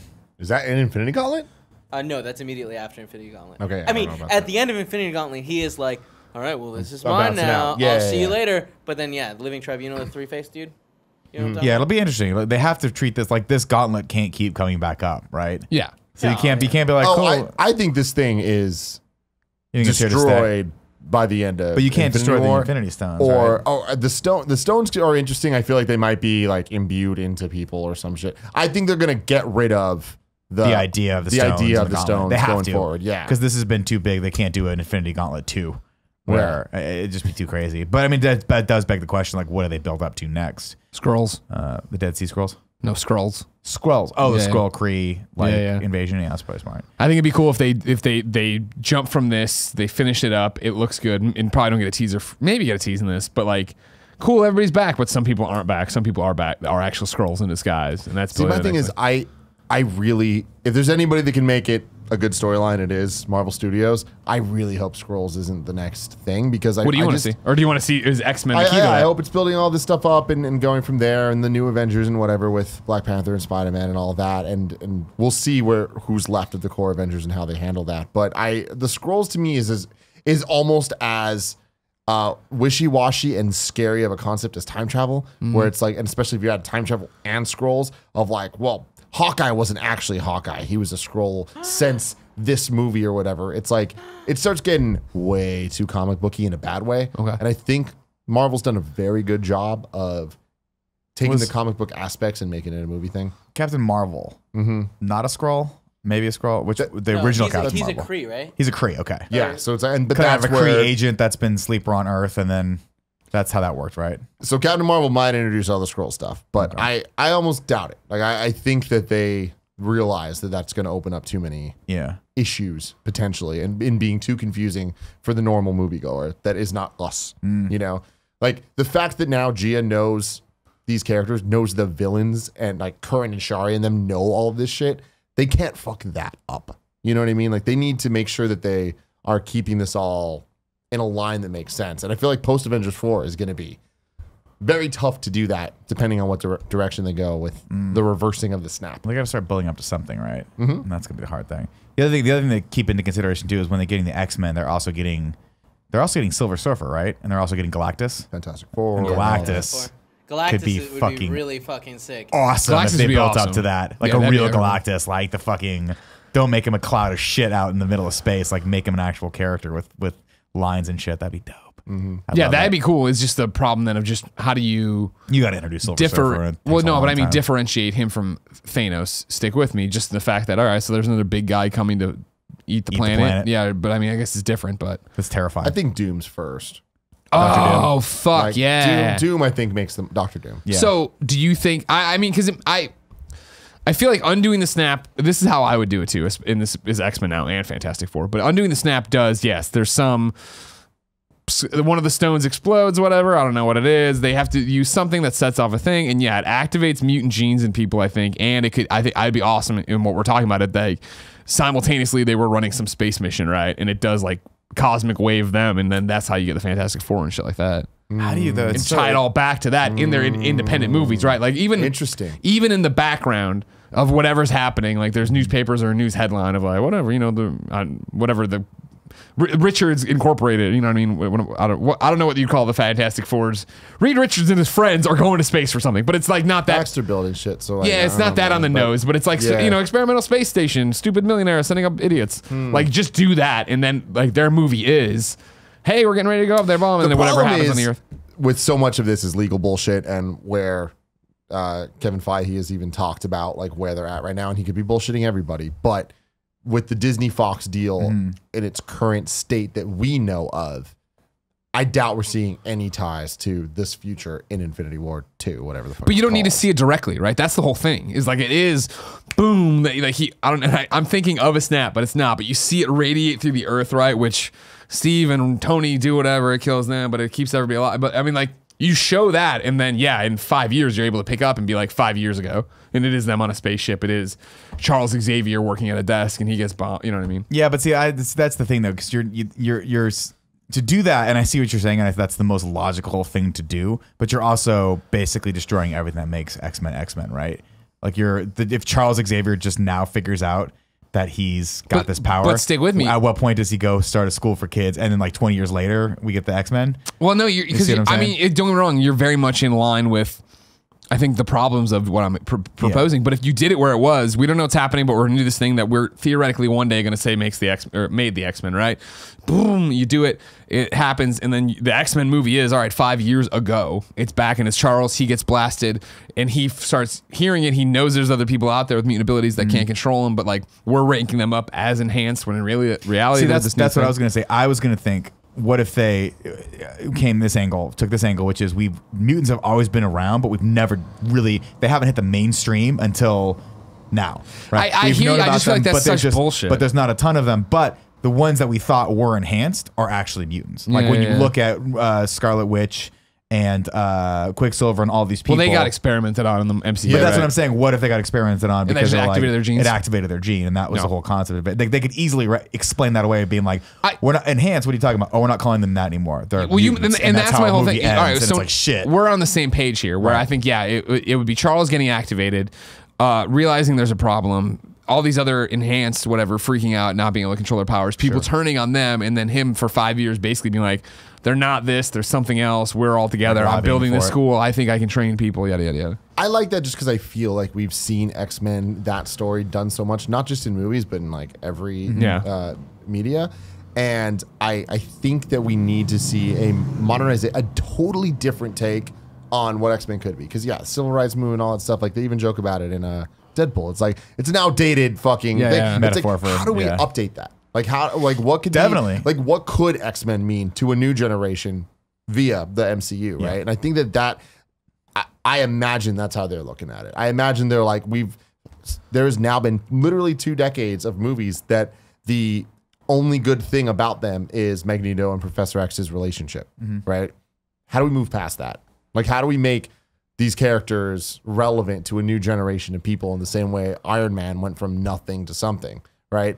They made a Spider-Man movie where Uncle Ben's death wasn't the source of his doesn't really matter heroism, you know? Yeah. And I feel like with X-Men, there's a great chance. And you're talking about Homecoming? Huh? You're talking about Homecoming? Yeah. I mean, it's still a source of his heroism. Kind of, right? But we don't see that. And we don't know. We don't know that though, right? We do. Yeah, we do. Come on.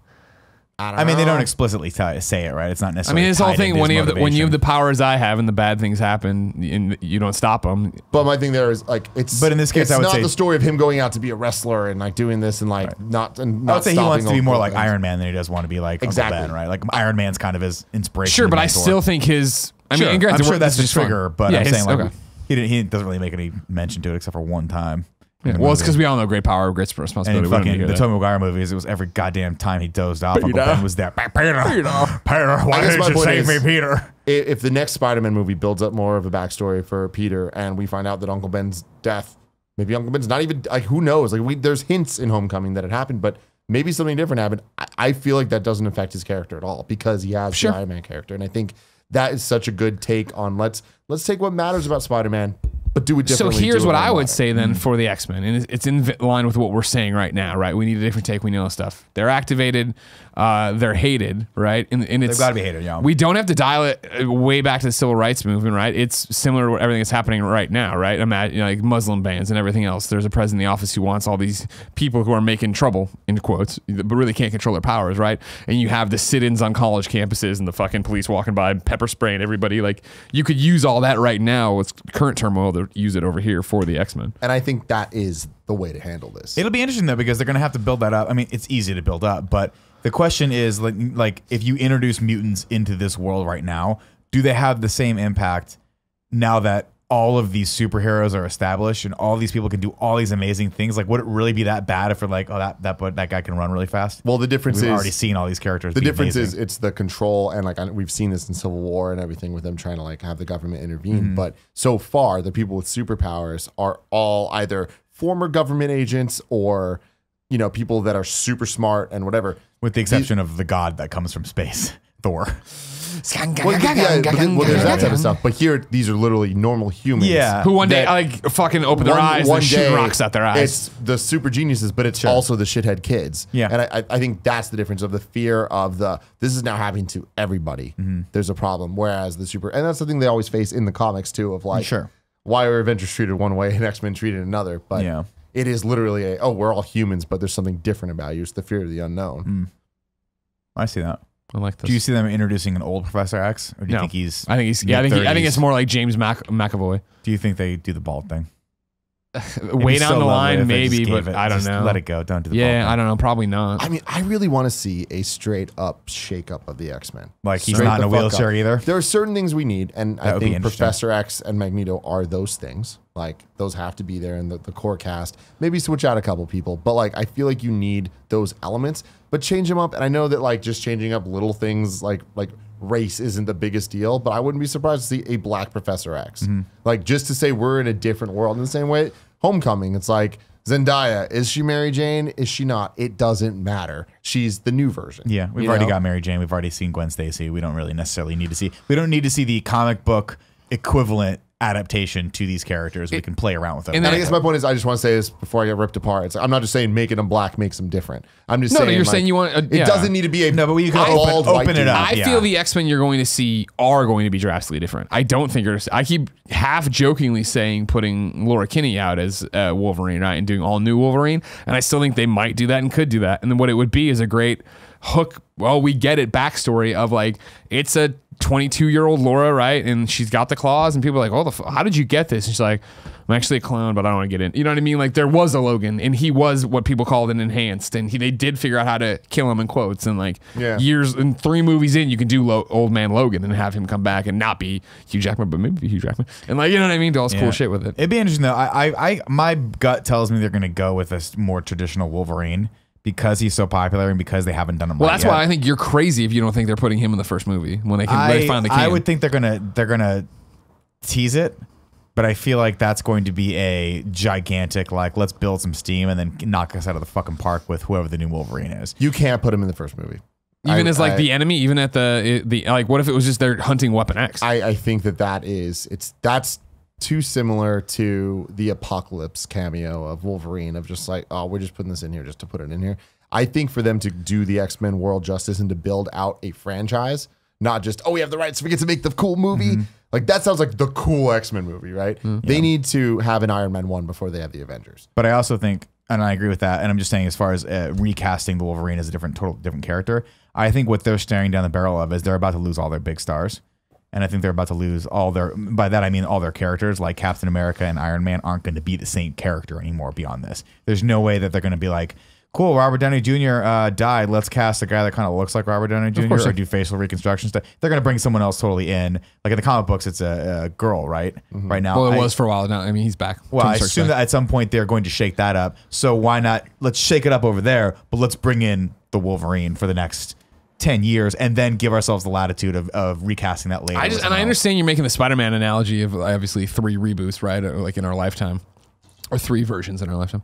I just feel like overall, like we're not, outliers. Like the XCU in review was like a rough slog to get through. A lot of people feel that way. I don't want to see the same stories. I want to see it be different. I want to see it shaken up, and I don't. But counterpoint, there's a lot of people that want to see it done right. And I'm one of those people. I want a fucking Wolverine movie like Logan. Why was Logan? Why did it take so long to get to Logan? How come they can't all be somewhere close to that? Yeah. And I want an X-Men movie that really does those characters justice. Again, they can be different, but it needs to feel like an X-Men movie. And to me, the core tenets of an X-Men movie is like, yeah, you are dealing like. I kind of disagree a little bit in that they need to shake it up and stay away from the idea of prejudice, because that is at the core of what they're fighting. They're fighting the idea of no. I'm saying we need that. I just don't want it to be the Holocaust. Oh, it doesn't necessarily need to be bad, but yes. But I think that's important. But it needs to be. They need to set up that mutants are these like ostracized group of people who have been bigoted, like had prejudice against them and are now what's the word I'm looking for? Either way, yeah, marginalized. They're a marginalized group. For sure, like that has to be the core of it. Totally. I wonder how you do. I mean, it's very easy to do. You just have to have like a senator or a president that hates them, and turns all of the world against them, which is very easy, evidently. But yeah, I don't know. I'm not saying so on the nose of this, but we've seen now 10 X-Men movies, whatever it is. The dynamic between Cyclops, Jean Grey, and Wolverine, right? I do feel like if you build that up over multiple movies instead of introducing it in the first one and then kind of like just coming back to it constantly in the worst ways possible, that is a thing that they could do justice, right? I just think that change a couple elements of it, in similar to how they did in Homecoming, of just like who is who to who, then as an audience, that's going to make a lot of sense. They can put that into the world the MCU already built, and I think that makes the most sense because we haven't seen X-Men been done justice. I'll tell you what, though. I mean, the idea of the love triangle is great. I would also not be hating it if they just ditched that altogether. If they just were like, we're not going to. So then, what is it about the X-Men that you don't think they've done right? What they haven't done right? Well, they haven't made a good movie yet, so that'd be a starting point, like an actual good X-Men movie. But I mean, like in a real way of like storylines and of different elements of what they haven't done right in the X-Men. They haven't done anything that comes close to Homecoming, as far as like, let's tell a story that makes sense. Let's tell a story that's very human tale. Let's tell a story that's like as accessible.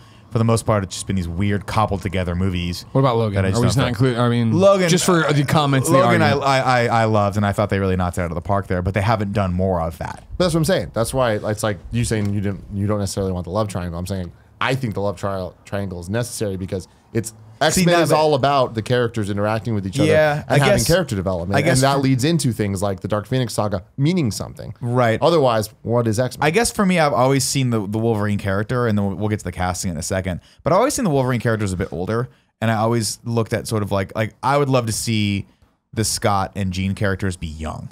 So much so to the point where they would look to Wolverine as more of a mentor, like teacher character, an older man. Than this. They're not going to do that, by the way. If they cast a Wolverine, he will be in his mid-20s or mid-30s. He will be jacked and he will be young. Older, though. I think that's potentially, what they're going to do. I think there's going to be a love triangle thing. Creepy. It's going to be creepy. Stay away from it. But I don't see Disney doing that. I think they will. I think that would be. We'll see. We'll see what they do. They're not going to make them so young that within a movie or two they're not 20. Yeah, but at that point, you still have a mid-30s, like an older man hitting on someone who's close to their teens. I don't see this. Same thing happened with Mystique, didn't it? Like, what's that? Mystique, that was Fox, though. Yeah, it's a different world. That's before we fired James Gunn for jokes that he made 10 years ago. They're gonna do it. Mark my words. Yeah. Also, aren't everybody in Disney animated flicks like 14? They be fucking left and right. Hey, man, I'm not gonna say anything after that. Cool. All right. Cool. I think if you, well, I mean, sure.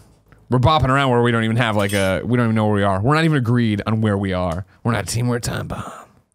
I just don't see him. We have to get the classic X-Men characters, and they have to be done justice, being done differently, or the things we love about them being done correctly, because they're not going to first class this. Do you think so? The one thing you're talking about, they need an Iron Man, they need this, they need that. Do you think you're going to get where you're going to get a Nightcrawler movie? We're not going to get X-Men. We're going to get, hey, we're going to introduce these characters in solo flicks and have them team up in. Like we'll do 3 or 2, and it is Xavier. It is just called X. It is him on this thing of trying to figure out where other people are, but not like building a team. That's a real possibility that I would not be shocked to see. Even if they're... So they build up to the Avengers, which is X-Men. So they introduce the characters little by little and put them out there. I can see them even like marketing it slightly differently, being X-Men something, X-Men this, X-Men that, building up to X-Men Origins Wolverine. Yeah. Nailed it. But I mean, if you did that, then I would love to see, a Magneto movie. You know what I mean? And just be Magneto and him wrestling with this and figuring it all out, right? And then, I mean, and even if that is Magneto, and I know you don't want it, but if it was modern take and totally different, him and Xavier, right? Of them both, their tangent stories, not I do want that. Yeah. Like to both of you have now, like, called me out on that. What I'm saying is, like, I just don't want it to be the same 60s storyline. I want it to be them having ideological differences for something that makes sense in 2018. I mean in the MCU world. So that's where I think we are on the same page, right? The snap or whatever, the second snap, whatever we're going to call it, activates these mutants, right? You have then Magneto who sees his guys, these other people that just like him. His power, right? And Charles, for the most part, are internal problems, right? I know I can move this shit. I'm sure I crushed my wife with it or something stupid. Charles has fucked a bunch of people in the head. They all dropped around him. But it's not like suddenly I look like Toad. I'm shooting fucking fire from my eye. You know what I mean? Like there are mutants in this new Snapping 2 world that can't control it, and they are being put in cages. They are being put on trial for things they didn't do. There are protests on college campus of people trying to stand up for these people's rights and them getting and then you do have then what we're talking about, right? Where Xavier's testifying somewhere. He was a professor. He still is a professor, and he's trying to figure out like this isn't how to do this. And then you have Magneto Eric, right, who is on the other side of like similar. I mean, it's the same thing we're talking about, but MLK versus Malcolm X, like in terms of how they're strategizing and what they're doing. And it is this tangent story as they're trying to get the same place, but they've both realized how many mutants there are and that they need to get them on their side. They're up against an uphill battle. Like honestly, like the idea of the idea of using the snap makes sense, but man, that just if they do that wrong, it's gonna feel so cheap. Totally, it's gonna feel so bad and not absolutely earned at all.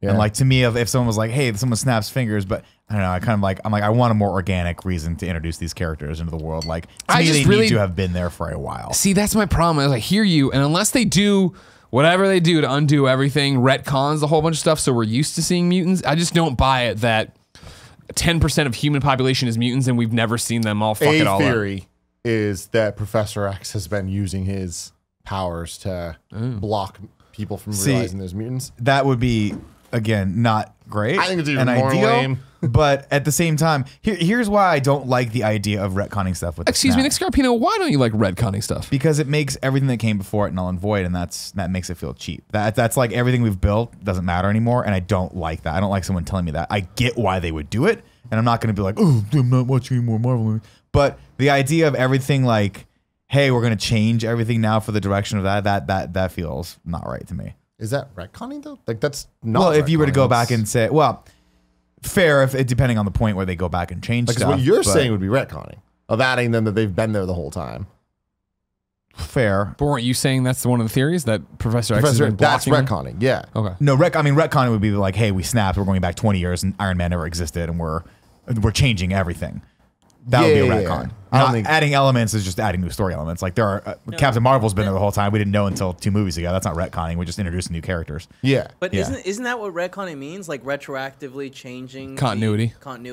Yeah, but they do that every single time they put a new character in, right? Like we're going back and retconning the continuity right now with Miss Marvel because the movie happens in the 90s. I think Captain Marvel is one of the earlier cases of that. Well, I guess with Black Panther and his lineage, they also were like, oh, hey, Black Panther's been here, and you guys just didn't know. But like the thing with that is like that's not so much retconning because like retconning, I feel story, like you're hidden. We've seen stuff, it's established, and now we're going back and changing why or how that happened. Okay. Adding mutants, that's what I'm saying. They've been around for the last 40 years. I don't think they're going to do that either way. It's a normal. I don't think they're going to go snap and then all of a sudden drastically things are changed. I just think that would not be good for all the goodwill they've built with the fans right now. They're too smart to do that. It's not going to happen. Yeah, So it's a moot point to even argue that. That was stupid for me to bring that up. But yeah, I don't know. I just feel like we need hints of it beforehand, and I feel like Charles needs to be. It would be really weird for them to be like, "Hey, the first mutant that we see is Charles, and he just discovered his powers." That's just kind of strange to me. But I mean, they could do it. I mean, the thing is, like, It's possible. we're only talking about it as if it has to be by the time that we've seen these movies play out. The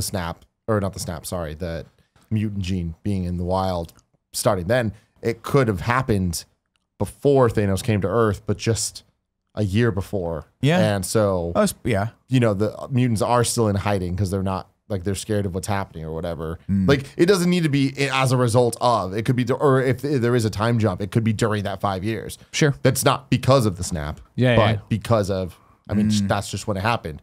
That would be. I mean, there's a million different ways to do it, right? Okay, there's been 5 years, and in that time, sure, the Avengers Tony Stark and everybody's been working on it. So have other people, and there was an experiment that went wrong that released some kind of gamma radiation or whatever, some kind of thing that activated genes and did all this stuff. That might be the cleanest way to do it. I like your idea though of the solo movies or whatever it is, leading into another movie, and I don't think it necessarily needs to be. Let's say standalone movies. Standalone. Solo movies make me. You're right. Not standalone. They trigger me.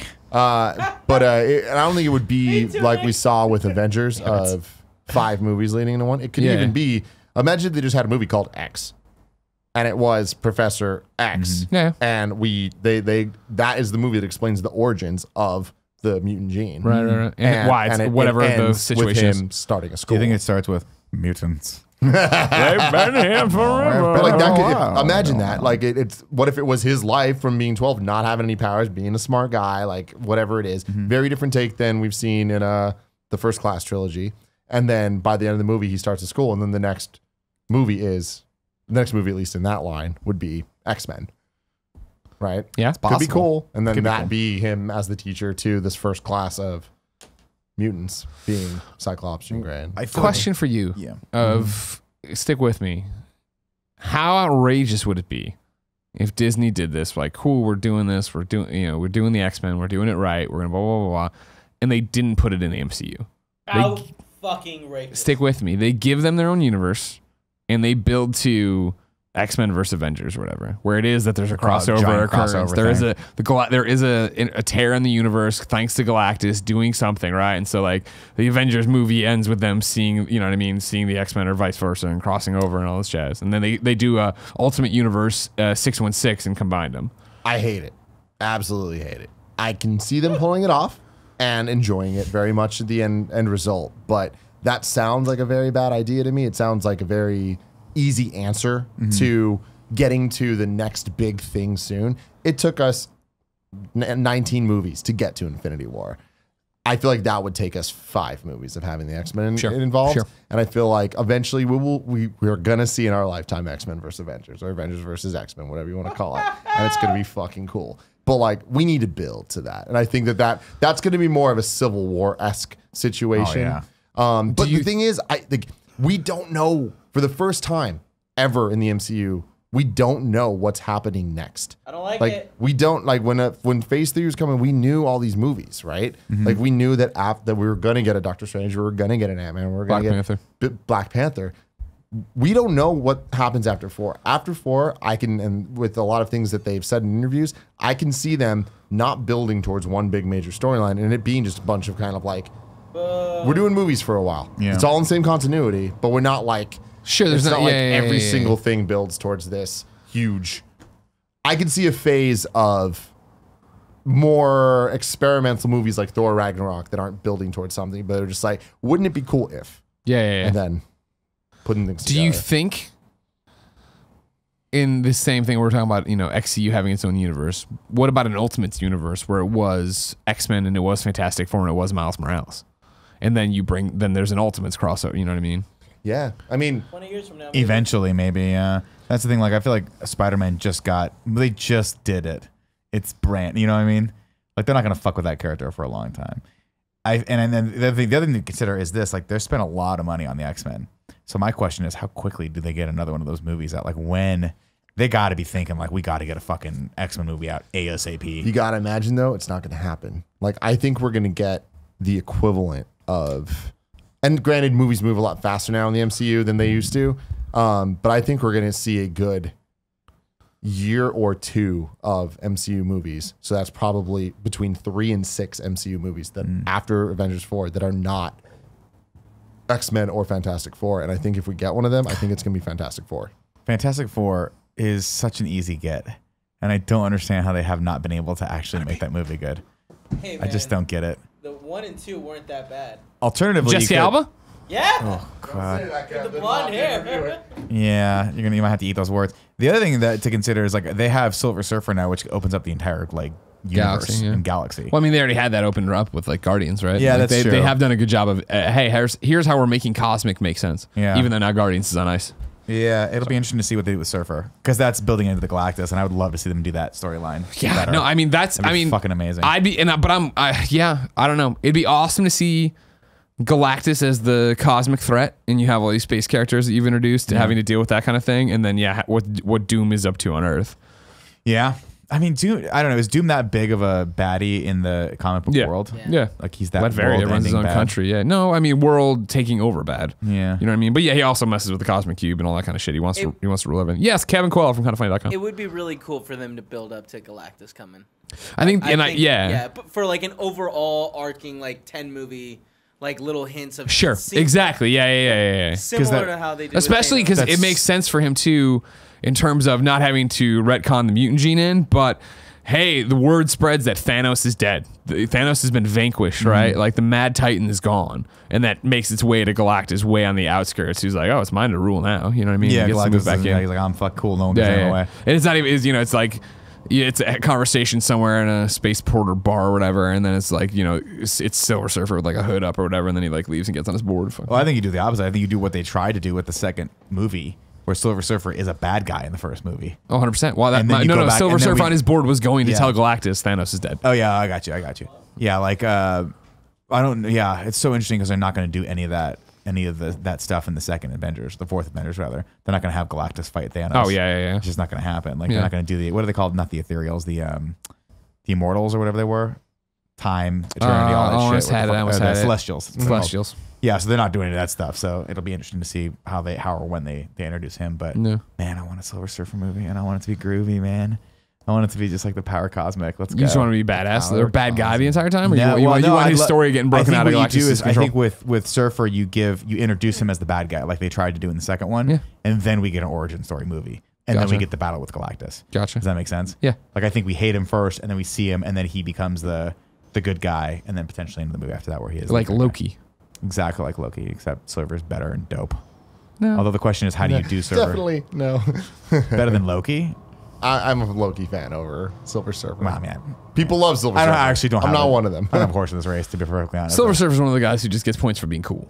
He's cool. He's silver and he's got a surfboard. He's through the fucking going through the galaxy. Baby. Come on, man. It'll be interesting. Yeah, it'll be interesting to see if they do another one of those, and if they do, how they introduce the character. Because one of the hard things about making a surfer the main character is that he's not very expressive. You know, like so we'll see if he has like a normal form and then a surfer form would be interesting. We just watched 3 Spider-Man movies where we can't see his mouth and his eyes don't change, and I think we're about to watch 2 more. Like I think they could get around Surfer. You think so? The Surfer he can emote just fine. I think. Fair point. He can emote far more than most of the people we just saw that are in the spider suits. Good point. I feel when the MCU succeeds the most is when it takes what the Marvel Universe has built over 60, 70, whatever the fuck years. Yeah. That's existed. And takes what works and tries to adapt it. And when it doesn't work, they adapt. And I think we've seen that with Thor, where as far as I know, Thor's never been this doofy, funny guy that we saw in Ragnarok and in Infinity War. Yeah. Like in the Ultimate series, they kind of played the role, or that played him as like, oh, you're this guy that is a drunk that thinks he's a god. Oh, yeah. And then eventually it's revealed he is a god, which is such a cool fucking thing to do. But we've never really seen him as funny guy, as this guy he is. But the MCU was like, this is what we need him to be. Yeah. We've had now multiple movies where Thor is everyone's least favorite part. So how do we change that? And I think they did a great job. And I think that they're going to do a good job with X-Men and with Fantastic Four and with all these new characters. I have the utmost faith in the MCU, right? In their team, right? Of like, they've made everything awesome. I never thought I'd care about Guardians. I never thought I'd care about Black Panther. I never thought I'd care about Ant-Man. The list goes on. Yeah. I currently have no real excitement for Captain Marvel, but I'm sure I'm going to love Captain Marvel. I love Brie Larson. She's great in her movies, but I know nothing about this character, really. And I'm like, all right, let's see what happens. So cast of the first X-Men movie. I still don't think we can do it. Really? There's no like decision. No, I'm saying cast of. Sorry. I meant who's the cast? Yeah. I don't think any of us are on the same page. We have to pick what the movie is to go on and cast it, I think. You know what I mean? Otherwise... let's just go off what we think the first X-Men movie is. So I think it's going to be an Xavier story. I think it's going to be called... we're sticking with what we've pitched here. It's going to be called X. It is Professor X as Charles Xavier. Charlie, we'll call him. Okay. You know what I mean? He runs a bar in Philadelphia with his two friends. Okay. Danny DeVito is there. Oh, okay. No, I think that's where it starts. And I think you do have to... But then it's got to be... It can't be...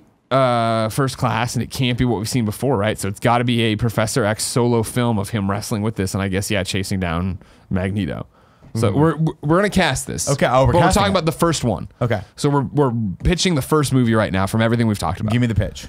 Well, you're you're on it with me. X. So we're Professor X. It's X. It's Professor X, and I think then it's got to be Magneto, which I know has been done before, but I think it is two young contemporaries as they're going through trying to figure this out and leading different sides of the same battle of what's happening with all these new enhanced, but no, they're mutants. They're different. They're us. We have to fix them. Yes or no? Yeah, that sounds good. Let's okay. go with that. Let's roll with that. Can we come up with something different than Magneto? Don't want to say better then. Sure. I mean, you can go hard and go sinister. See, I'm thinking, and this is crazy, but to get him into the MCU, is there some character from the MCU we can put him up against to kind of build into the world? Sam Rockwell. You want him to be the bad guy or the good guy in this? X? Yeah. X being the good guy, but going up against some element we've seen already, or I don't know. Like, it could even just be, it doesn't need to be a bad guy, but it could just be the MCU government against him or something. Yeah. You know? Like, I mean, it could be him versus S.H.I.E.L.D. You know, whatever the new form, new so what are Professor X's motivations in this then? You know what I mean? Like, if we're moving away from the civil rights thing, is he like a Greenpeace activist for mutants that's like infiltrating and blowing things up and fucking shit up and trying to free his people? But then isn't he just Magneto then? Yeah. Like, that's the thing, is I feel, and granted, my X-Men scope is limited. It's the cartoon, it's some of the games, it's the movies, right? So I mean, I don't know all these different iterations of him, but I feel like he's got to play that pacifist role, really, right? Of like, there's a better way, and I'm trying to save these people through these means. And that's why I need a team to protect and defend. Yeah. More than be on the offensive. I mean, it all depends. What you're talking about, what you're talking about, what I would say then is it's not X, it's Magneto. And Magneto is this agent who is the Greenpeace guy who is going in and doing this stuff, and he's on college campus and he's fucking people's guns up while they're trying to shoot protesters, and he is going up against S.H.I.E.L.D. He is going up against Nick Fury because they've labeled him a terrorist in this fight. And then they bring in this expert Charles Xavier who they don't understand is a mutant as well. And he's using that kind of thing. And then there is the moment of them meeting and understanding each other and like, wait, why are you working for them? There's definitely something. I mean, people, like, if there's one thing superhero movies and critics have taught us, is that we like superhero movies where we can feel sympathetic towards the villain, right? Yeah. And like time and time again, that's the case. And that's why Infinity War is our #1 currently in the MCU in review. Great movie. And so I kind of like this. I just don't know if I like the idea of it being Magneto. And I feel like people can relate to that. They'd understand what's going on there. And if we did introduce him into the world and dealing with all the gene stuff going on, mutant Gene, not Jean Grey. Yeah, see, I don't know. My brain goes an opposite way, where it's a little bit smaller of a story, where it's Cyclops. I'm sorry, not Cyclops, excuse me. Professor X potentially like discovering Jean Grey and having to save her from herself or something like that. You know, like it's a smaller movie where someone does come to him and they're like, you're the only person that understands this person, and she is destroying shit and doesn't understand how to control her powers, and she has to be stopped. And he has that moral conundrum of saying, like, either I can probably stop this person, or I have to figure out how to kill this person, but what if I helped this person instead? And that's the crisis of conscience that he faces, where it's like kill or help, and then goes toward the help, and then that changes everything. See, do you know what I mean? I really like this because if we take the idea of let's just say that the mutant gene is a new thing in the MCU. It's 2019 that this thing is exposed to everybody, and Professor X is a professor at a school, or at least a very smart individual. Well, he knows how the mind works and knows how to like, train himself, but it doesn't quite have a grasp of his powers either. He's a smart guy, not in the way that we've seen with Bruce Banner or Tony Stark or whatever. He's a smart guy in a very philosophical way, right? Psychology and that type of stuff. And so when this thing happens and he becomes a telepath, because he's older and more intelligent and grown, he has a better grasp on it. Yeah. So then when he finds Jean Grey, or like Jean Grey, when this stuff's happening, he does go to her to like, because she's a young kid at this point. Right. And he has to figure out, I mean, and a lot of intricacies can happen there. I just feel like the idea of him versus Magneto is like, you have to then, of course, introduce the concept of like, you have to introduce the concept that Magneto knows what's going on and find someone that makes him the helmet, right? Otherwise, how could he possibly think to stop Charles Xavier from mind controlling the shit out of him and having him just walk into a cage? Well, I mean, isn't this the same thing of like what you're talking about though? That Charles doesn't have a grasp of his powers yet. He's not the Professor X that can kill everybody in Logan. He's a Professor X that can read minds, but maybe not influence people yet. And I like that. He can move things. I really like the idea of having these movies be the origin story for these characters. And I know that like we're so sick of origin stories, but I feel like with the X-Men, we actually got to take it back. Yeah, and go from there. It would be interesting to see. So working Magneto into this, if it was Magneto, if the three main players were Magneto, Jean Grey, and Professor X, it would be interesting if you flipped it and made it Magneto is kind of the good guy in this, even though Professor X is the main character, but he sees like Magneto's trying to protect Jean Grey and Professor X is trying to like stop her and stop them, and then he's viewed by them as the bad guy, and he's morally like I don't know where I'm gonna be. Wasn't it in the Ultimates Professor X turned out not to be a good guy, right? Weren't you talking about this with Kevin the other day? Yeah, the Ultimates gets really crazy. But I mean, like that's a while. Again, that would be the thing of like when you guys are talking about no offense, but I mean like Professor X and Jean Grey, and like I'm like I don't want to fucking watch that movie again. Like I feel like I've seen this flashbacks, whatever. Even Jean Grey mentioning shit. Both hot. But I'm saying like I would love it if we went into that movie thinking that's what we were gonna get, and guess what? No, Magneto is the one who's actually on the right side of history. Right. Professor X is a bit bad. It turns out he's the bad guy. They fight him off. They kill him like every other movie, and then it is Magneto and Jean Grey being like, "I'm starting the X-Men." You know what I mean? Maybe at the last second, Professor X saves them. He's like, "Well, I'm gonna call them the X-Men." You know what I mean? And we're gonna do this thing, and not be that on the nose about it. But you know what I'm saying? Of like, well, I'm gonna build this team now, and he gets all new Wolverine like he should. All new Wolverine. I don't know. We're getting a male Wolverine in these movies. Fucking, I'm sick of big time Hollywood. I really think that we do. Okay. I think we might get. Thanks. Can I get more water? Lore or some younger female Wolverine in addition, but yeah.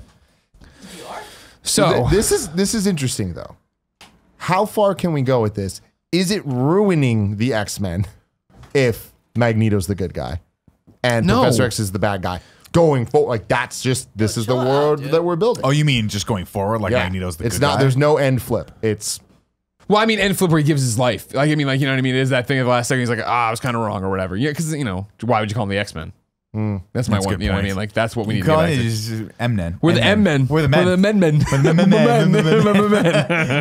men. Man. No, I don't think that ruins it, because I think it's like everything else we've ever talked about in any of these movies, where change, whether it be in video games, the internet, or comics, is always met with what? Organic web shooters, and everybody's fucking furious, right? But you're talking about Homecoming now, where it is like, cool, Zendaya's MJ, but it's maybe not Mary Jane, and it doesn't really matter, and there's no Gwen Stacy, and this isn't the end of the world. You're all gonna be fine. You know what I mean? Like, that's a smaller change, though. This is the equivalent to being like Peter Parker is not Spider-Man. I guess, which has happened. Here's the thing: when you really stop and think about what makes the Avengers, it's that they are superheroes that work together as a team to solve conflicts. When you look at Spider-Man and the story, what's it about? It's about Peter Parker on a very small scale in a city and the inhabitants of that city connecting with each other in different ways. When you look at X-Men, it is about ideological conflict between two different sides, right? Yeah. So I feel like as long as you keep that intact, it doesn't matter what changes you make, who's on what side or whatever. You know what I mean? Like, no, I mean you're absolutely right, but Greg's question of like how do you call them the X-Men then does become a little bit more of a bigger problem. Not if it's called the X gene. That's true. That's because it is, and like that's I think like calling Professor X and the X-Men, that does get a little bit on the weird. nose. Yeah, it's very 60s comic book, right? Sure. But we've already gone one way with this, and I like where we're going. Yeah. One thing I'll float out as a different take on this, right? What if we did it this way, where, oh fuck, I lost the name of it. Nick, I need your help. Quentin Tarantino movie, The Bear Jew. They kill Hitler. Glorious Bastards. Inglorious Bastards. Yeah. What if we did that, where the gene's been activated? We have all these mutants. They're being taken. There's all this conflict. It's in the courts and it's on the campuses and it's all this different shit. But then, stick with me. I know him from Marvel Heroes and God rest its soul. What a great game that was. But like, you know, the guys who carve the M in their head and they're like the purifiers. They're the humans that are going out and killing mutants in the streets and shit. Fucking forget.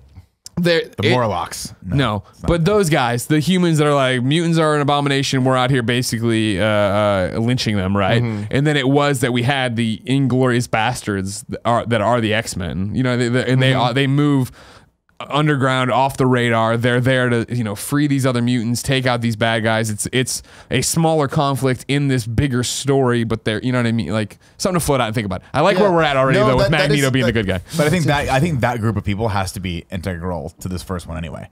Right? Who's hunting them down? Is it the government? Is it these Morlocks or not Morlocks? Excuse me. I'm calling them Morlocks. For the movie we're talking about, by the way. For the movie we're talking about, yes, it is the government. It's whatever S.H.I.E.L.D. is now. Not good guy S.H.I.E.L.D., the bad guy S.H.I.E.L.D. Hydra. Well, yeah, but is it? I mean, it's not. Maybe it is Hydra. That'd actually be interesting. Hydra's out there. They've got Professor X on their side. They're doing all this shit. I don't like this. You don't like anything, Kev? The thing is, the MCU has built so much shit that we know and are familiar with in this world. We have to play with it. Oh, S.H.I.E.L.D. has to be involved. Like S.H.I.E.L.D. has to be hunting these people down. Whether or not it's S.H.I.E.L.D., though, like whatever, like iteration we have after the snap, because like S.H.I.E.L.D. But that's the currently thing, like, doesn't isn't it a exist. thing? Yeah, but that's true. But I like the idea of that moral ambiguity, right? Where it's, hey, we have to save these people from themselves. We're S.H.I.E.L.D.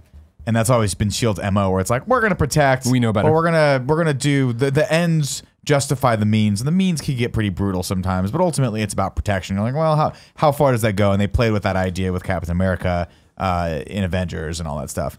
So I like the idea that S.H.I.E.L.D. is or the government is trying to do the right thing, but they're just going about it the wrong way.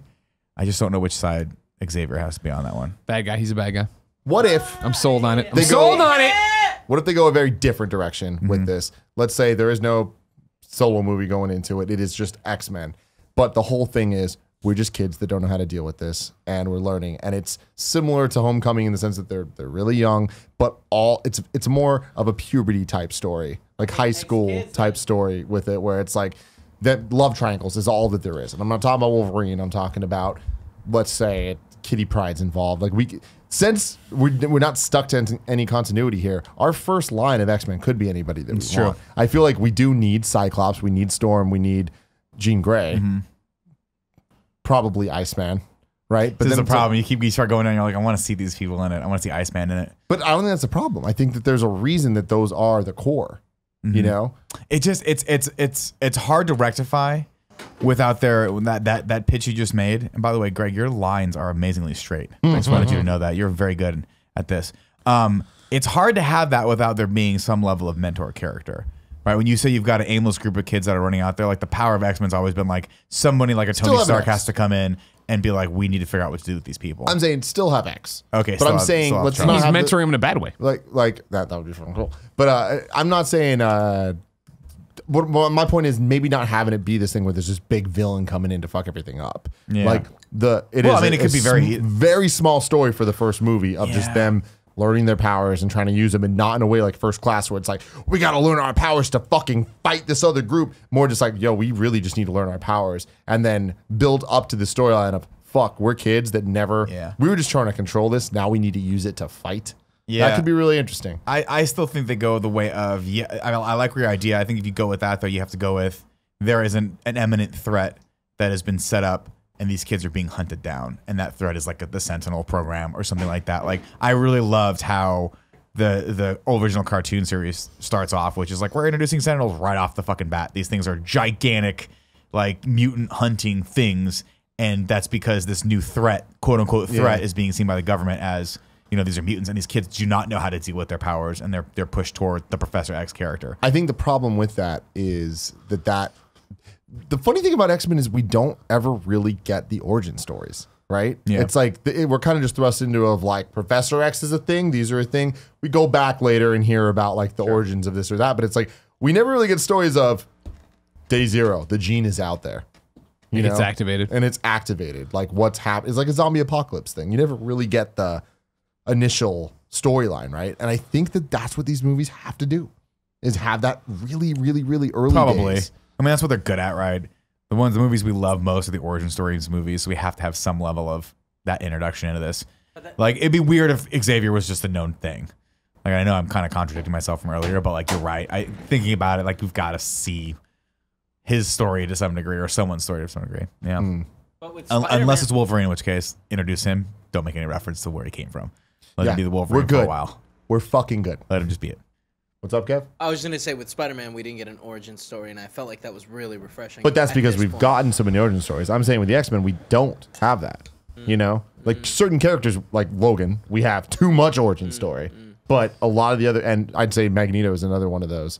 And Xavier, to an extent, it's the whole thing. But like, I like the idea of, in the very earliest stages, what if the movie was more like a weird montage thing? Of Weird like, science. of just a bunch of different characters getting their first experiences, learning this shit, and like kind of the movie culminates with them all coming together.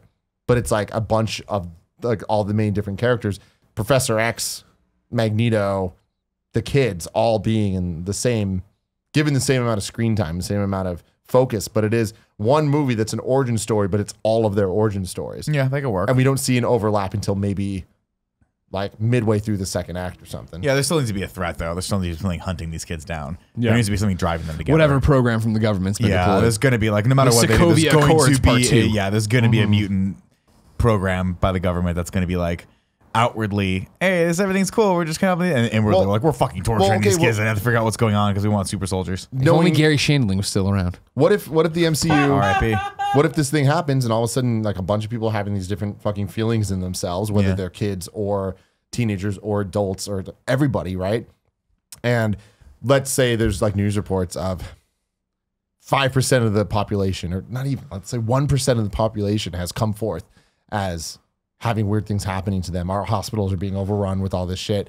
And it's like, then it is kind of a thing of all the different characters dealing with it and then being like, fuck, how am I going to do this? And there's certain characters like Magneto that can have whatever backstory they want of just like, fuck this, I'm not letting people hunt me. This is how this is going to end. Or if we flip it with Professor X or whatever. But there being a kind of Logan-esque safe haven that they're saying in the movie where it's like, everyone come here. Like, if you're feeling weird, we have this hospital. Feeling weird. But you know what I mean? I totally Like, get it. But just people are showing up. I got a scratchy throat. They're like, that's not what we mean. Not that kind of weird, Not sir. that kind of weird. That's what WebMD is for. Here's some penicillin. We'll see you later. But maybe even that, and that could be even it, where it's just like people are freaking out because there's this thing happening to humanity. I think they won't go with this because it's too similar to the snap of like such a huge thing happening to the world at once. But like that could be the thing where that's why all of them are heading to one place. But through their backstories, we figure out their different intentions of what they're going to do when they get there. Yeah. Where Professor X is like, I'm going to get there because I'm the smart guy and I'm going to try to talk to these people and be like, this is okay. Your changes are beautiful, whatever. And then Magneto's coming in like, nah, fuck this. They're trying to gather everyone there to kill him. Yeah. You know? Yeah. Because then it's not Sentinels. Then it's not this like, because I feel it's a little quick to jump to the Sentinels. But it's like, I like the idea of, I just don't know who would be behind that. There was a story. Wasn't that already a story where it was the living island? Utopia? No, it wasn't Utopia. New Genosha. I think New Genosha might be right. It was when they introduced the X-Men class that we grew up with from like '96, where they went to go rescue the original class. I don't know. The original class. Yeah, New Genosha, isn't that from Princess Diaries? Isn't that what Anne Hathaway ruled over? It was actually a similar name. That's actually in the X-Men universe. Yeah. That's crazy. Fuck, I didn't know that. Yeah, her grandmother that Dame comes Judi Dench. yeah, as a shapeshifter. Wow, That's actually fuck. a mistake. Wow. Weird. Wow. Super weird. It's really weird. So, either way, if let's just say there's an X movie, right? Sure. Who's the cast in that? If Professor X is evil, Kelsey Grammer. Damn. Just putting that Bringing out him there. back. Yeah, I know, right? Hey, Because it'd man. be a fun thing. You get one movie of because Kelsey Grammer, charming. Kelsey Grammer, read me the fucking Yellow Pages and I'm in it. But then at the end, when he turns out to be bad, he does the evil Kelsey Grammer shit. Fuck me. I feel like you're like, Kelsey, put that Frasier reboot on hold. Exactly. And let's just go deep one more. What do you think it would take to get Kelsey Grammer back to the X-Men universe? Not hard. Hey, you don't have to be in the blue makeup. Oh, fine. Now I got a paycheck. Sure, I'm in. That'd be great. If Magneto's evil, Steve Harvey. Damn. Nailed it. I feel like this whole topic was just so you could say the word just so we Steve can Harvey. get to Steve Harvey. Thanks for watching, everybody. So what movie are we picking? I still think that's key to casting this. Yeah, totally. I think that for the sake of this conversation, we should start with a movie called X. Okay. What is that movie though? We need. Are we doing Magneto's the good guy and that's a big question, man. and Jean Grey? Because I like the idea of it ending with Magneto and Jean Grey being like, we have to. Well, he's locked up. You want him to be good? No, I want him to then be the bad guy. Going on. You don't want him to just be bad for one movie. You want him to be the continuing threat. Yeah. Okay, I can give you that. If we're going with this, and that's why I think this falls apart, because I don't like bad guys as telepaths. Yeah, but that's the thing. When I said he's the bad guy, I meant of this story, but he thinks he's doing the right thing. Does that make sense? Yeah, like he thinks that does, this person, like, obviously they were like, we need to get this guy to help us out because this other person is a telepath and a whatever the hell her other power is. She can levitate shit, right? Or is she just a telepath? Telekinetic. Yeah, doesn't you have telekinesis? Telekinesis. They're like, we got to get this person to end this other person, and then Magneto comes to her aid, and he's fighting those two, but he's still maybe potentially even the protagonist of the story, and they're the antagonists. Except you sympathize with them too because they're being hunted down. That's what I would go with on this. And then eventually he has a change of heart at the end and being like, oh shit, I'm doing the wrong thing. Like I'm trying to, like, he gets to a point where he has to kill someone. He's like, I can't do this. This is wrong. You're a fucking pussy. I have to, I should be saving this person. I should be giving this person an olive branch and helping her learn her powers. And by that point, Magneto's like, I am galvanized against you. You have fucked me up and we are going to fight forever. And like, see what this, he uses like, see what the government will do to kill you. And I just hope they don't do the hunted down storyline in the first movie. I think you need there to be a buildup and for you to know a cast of characters for that to mean something. I think they could do it though, because I think they could do. There's been this like undercurrent secret operation to hunt these things down that no one really knows about, and that's maybe where they start. Because it would be interesting to play with the idea of maybe this thing just happened, but it's not out yet. Nobody knows about it yet. Nobody knows that there's this undercurrent, this tidal coming, this tidal wave coming. It's just so difficult because I just don't buy that you could do that. Because the whole part of X-Men and why people hate them is that they're fucking crazy. Like they can't control it. Well, that's what I'm saying. You want to tell a much smaller story. You tell the story of just this government organization trying to hunt down these few people that have this extraordinary ability, and then at the very, very end of it, you introduce the concept of like once whoever's learned their lesson and whoever's the main character of this, which I assume would be like Professor X, is you get to the end of it and he thinks, well, wait a minute, there's more of us. And now my job in life is to gather those people and help them and train them and help them. How they been hiding society? Because the guy's got laser eyes. But I mean, that's the thing. I don't know. Maybe he's not the first person. Maybe it's just the person that can control weather. And it's like nobody's ever figured it out. There's the constant storm cloud over storm, and she's walking like raining just on her. Well, you know what I mean. But like, who would know? Like, there's this world where the fucking thunder god comes from the clouds every once in a while. You're like, maybe Thor was over there. Like, I don't know. You know, no. People have been making their best kept secret to keep this stuff under wraps, or the mutant gene just started expressing itself, and now he's like, "Oh my god, this is my lot in life, is to go help these people." What if there was an eclipse, and that's what was really setting it all off, and that's what activated all the powers? Do you remember the movie Day of the Comet, where the comet goes overhead, and if you're not in lead, it just turns you to dust? No, but that sounds cool. It's similar to that movie I was telling you about. That one I wanted you to watch with the glow sticks. Yeah. Equilibrium isn't right, but it's something like Constance. Equilibrium's dope. Well, what's you know the movie I'm thinking about though? No, but Equilibrium's the movie where it's like in the future. They all go to a house party. They all take pills, and then they have. The guns. Yeah, with Christian Bale. Yeah, that was dope. Gun Fu, is that what they call it? They did call it Gun Fu. So you're still intent on casting this picture. Mm-hmm. We know nothing about it. Nothing is cooked. I mean, I love this conversation. The conversation's great. Forever. This is the show now. I just feel. I'm aware. I'm aware. That's why. Your topic is next week. No, I figured when we hit the 2:15 mark. Yeah. I was like, hey, well, you know, it was 30 minutes of pre-show. Remember, there's pre-show. You watch live, or you can catch it on Fridays early on Patreon on the video. It's only up on Patreon. So then I say we're casting Jean Grey, Professor X, and Magneto for the movie. That seems to be the constant in these movies we're talking about.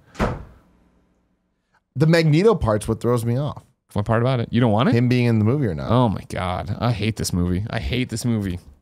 Yeah, but like you would say that about Ant-Man. You said that about Ant-Man. I didn't say I hated Ant-Man. You did. I didn't say I hated it. You did. I guarantee. Tom Hawkins.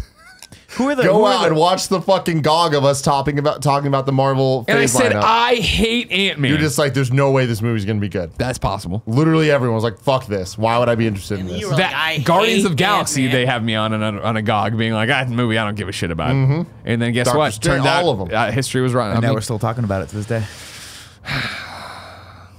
Well, who are the other bad guys in the Blob. X-Men It's universe? Blob. That's what I'm saying. Don't have it be an X-Men Senator bad guy. Kelly. You want but I mean, who do we have left? I think. You want me to read Ragu Bagu Volume 1 to you? No. Yeah, please I do. just really think that it just needs to be things in the world of the MCU, not bad guys. Dormammu. necessarily.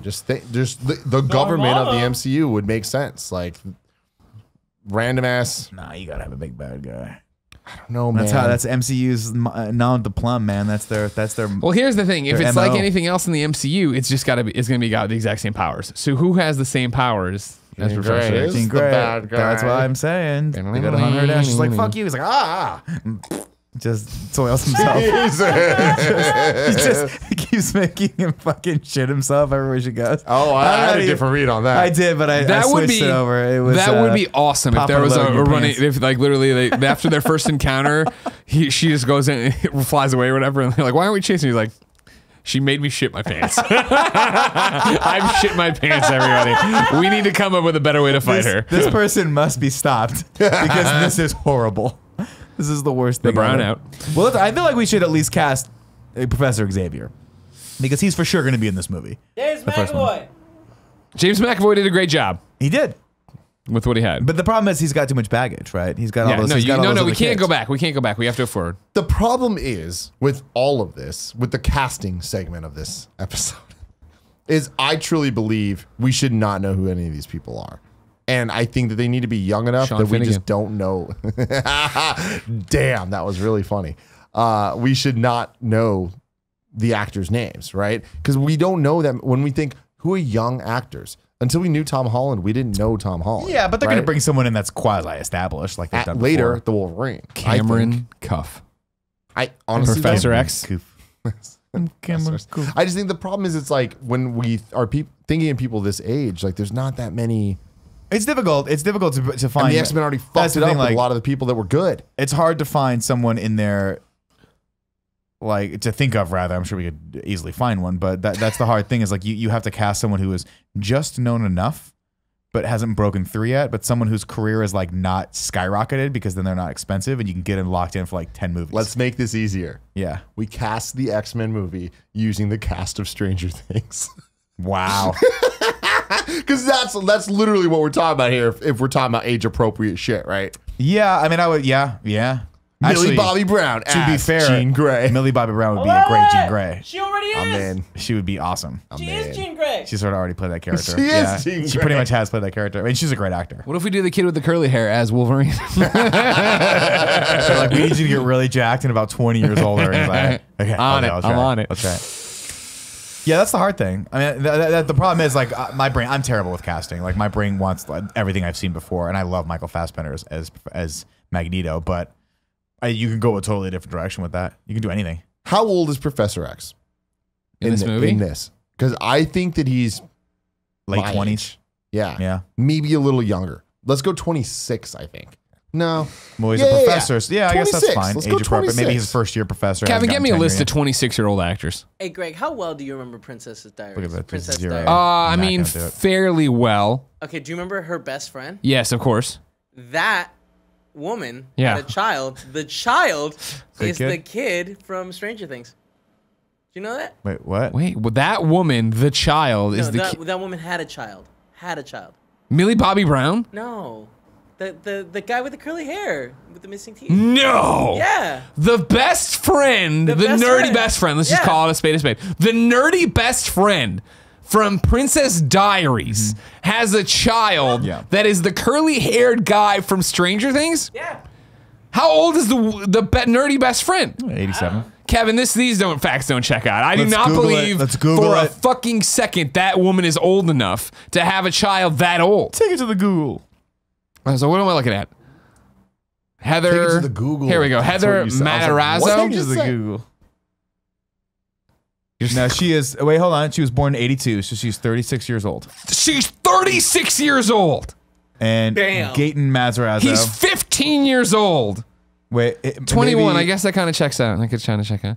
she had him at 21. Holy shit. Wait, where's her fucking? Where's the thing about who her Who's mom? his mom? Who's his mom? Who's his mom? This isn't on Wikipedia. You're Personal telling life. me? Go to personal life. Personal life. Marazzo was born in Little Egg Harbor Township, New Jersey. Not a He real has an place. older sister, a younger brother. What's his older Mazarak sister? has Sidio. Who's his older Stranger sister? Things. That's what I'm It's saying. weird that it doesn't have like. Yeah, I don't mom believe and it's dad true here. for a fucking second. Yeah, you're telling me at 21 she had this kid, immediately shoved him into movies and TV shows, and he's amazing. He's a great actor, by the way. I love He's that a kid. fantastic actor. No one's taking anything away from Gaten. Parents are Gaten- Heather Mazzarato and Gaten Mazzarato Sr. Yeah, Heather Mazzarato. That's the girl we're talking about. No, expand. I mean, you don't. Gotta Now we're get saying all- Mazzarato, but there's a lot more A's in this name. Hold on, Mazzarato. the first article will answer our question. Gaten's mom, Heather Mazzarato, describes herself. There you go, guys. Oh. You I were thought wrong, that'd be Greg. worth- Just tell her what year you're born. Wait, back to no, that. Go back to no. that. This is Kevin's wrong. What? Really? For the record, yay! For the record, Gatso Mazzarato isn't related to Lily from Princess Diaries. What year were you born? Why does it start at 1? Show this to people, Kevin. What year were you born? It starts at 1. Kevin is counting up. It's got to be how old you are, right? Put in 1. Just hit enter. Hit enter. What year were you born? What? 180 years ago. They're like, we fucking found you, immortal. You fucking idiot. That's Fans of hilarious. Netflix original series have noticed something similar for you. Not related? Ah, this is upsetting. Yeah. Whose last name has been caused some major confusion So scroll down, among yeah. ST fans. Let's see. According to 35 We are not related. Heather, He is not my son, though he is adorable and such a good actor. Jesus, you freaked me out there, Kevin. That's a fucking really unique last name. Mataraz. They also kind of look alike. They got similar eyes. Yeah, dude, Yeah, they're white I people. would have bought it. Matarazzo.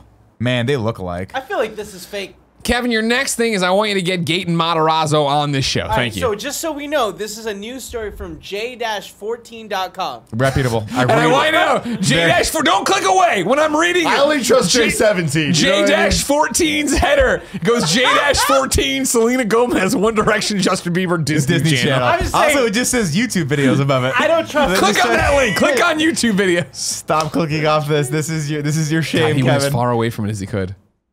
Let's see, what is We're it? It just going goes to their to- YouTube channel. J-14 has 66,000 subs. Of course they're legitimate. Look how legitimate this banner is. It Kevin, looks show like the someone people. put it together. Holy with shit, spray it's paint. Baby Ariel. I don't follow know her who on any of those Instagram. people are. All right, we should be careful. She was the face of because- Musically. Then click off it. Oh. I'm just saying, like, copyright strikes. I don't want this little video causing us to have. It's fair. Mr. Buckets fucked us Mr. once. They're not going to get Buckets, us there you again. They're not going to get Logan Paul God, I as freaked out for a Professor second. X. us again. Wow. Can you stop? This isn't funny Don't anymore. do this to me. Don't do this to me. Joey. Jesus, Joey. Joey, come on, man. Joey happened. That's No, what it happened. happened earlier. Greg, what Okay. do you want me to look up? You said there was another thing. You said there was This another moment's thing. gone. Don't worry It's got about it on the it. handle. 26-year-olds Yeah, actors. right there. Yeah, it's a joke. I don't really need to. I don't really know anybody's thing. You know what I mean? We'll just start the usual ones: Cameron Cuff, Steve Harvey, and Anthony Gruber. Steve Harvey, definitely a... Oh, Shia LaBeouf. Oh, yeah, Anton Yelkin. He's dead. Yeah. Andrew Garfield, Unfortunately. Nicholas Hout. He's not 26. He wasn't. Anton Yelkin? was 30. Oh, it's not- Aaron 30 Taylor males Johnson under is 30. not- okay, Under okay. 30. Under Alright, 30. guys, read what it says up there. I'm sorry, I didn't. You did the best you could, Kev. It's fine. I don't think Anton Yelkin was 30 when he died, though. I think it was Nicholas Holt's so good, and it sucks Who's we can't dead? use him again. Nicholas Holt actually would be Beast. an amazing Professor X. Beast isn't dead. No, No, he's Anton not Yelkin. dead. Anton Yelkin from Star Trek. Yelkin. Oh, Thoroughbreds. yeah, that was Yeah, super run sad. over That his was car. super You sad. and Jen yeah. should watch Thoroughbreds. Not the best up. movie. Explain. but, Give me a pitch of it. It's the movie with Anya Taylor-Joy. John, Pushing me further and further She's away the from girl having- with the Such a good actress. very unique face with the white eyes. That She she's was younger. in, Give me She's any- also in the she was in that New movie Mutants. with Split. I never Yeah, watched she was the Split. main girl. Split. Oh, damn. I've She's watched Split, fan yeah. fucking Back to the topic. I'm What's telling it you. about? I want her. Horsing? Oh, she's gonna be in New Mutants. Damn it! Yeah. See, they're wasting all the young ones in New Mutants. And they're wasting, what's her name? Maisie Maisie Williams. Yeah, Williams. That But sucks. again, you need to bring out the people nobody knows. She was in The Witch. That's a bad. Oh, I watched picture. The Witch. Wait, no, that doesn't take I away. haven't seen You Morgan. should Has watch anyone seen Thoroughbreds. Morgan? Have you seen Thoroughbreds? What is Not yet. Thoroughbreds about? It's about two Thoroughbreds kids that fucked up. conspire to kill their dad, but like one of them's a sociopath, and it's weird. And it's very The cool ending looking. is phenomenal, in my There you go. opinion. Does it turn out the dad imagined I them really both? enjoyed it. That's yeah, how I'd write exactly what you nailed it. You should watch it. It's Dad's just sitting in a room interesting movie naked. to I'm gonna throw enjoy. this out there. I know we've seen him before, but Nicholas Holt would make an amazing Professor X. It's too late. And He's too close. He's too That'd close. be an interesting thing, though, if Beast became the Professor. Well, I mean, again, that's what you're trying to do with Kelsey Grammer. Yeah, What it's if we confusing. put Nicholas Hoult and Kelsey Grammer in a movie and just call it Beast to Beast? You know what I mean? Beast to beast. The mango conspiracy. No, it's the mega.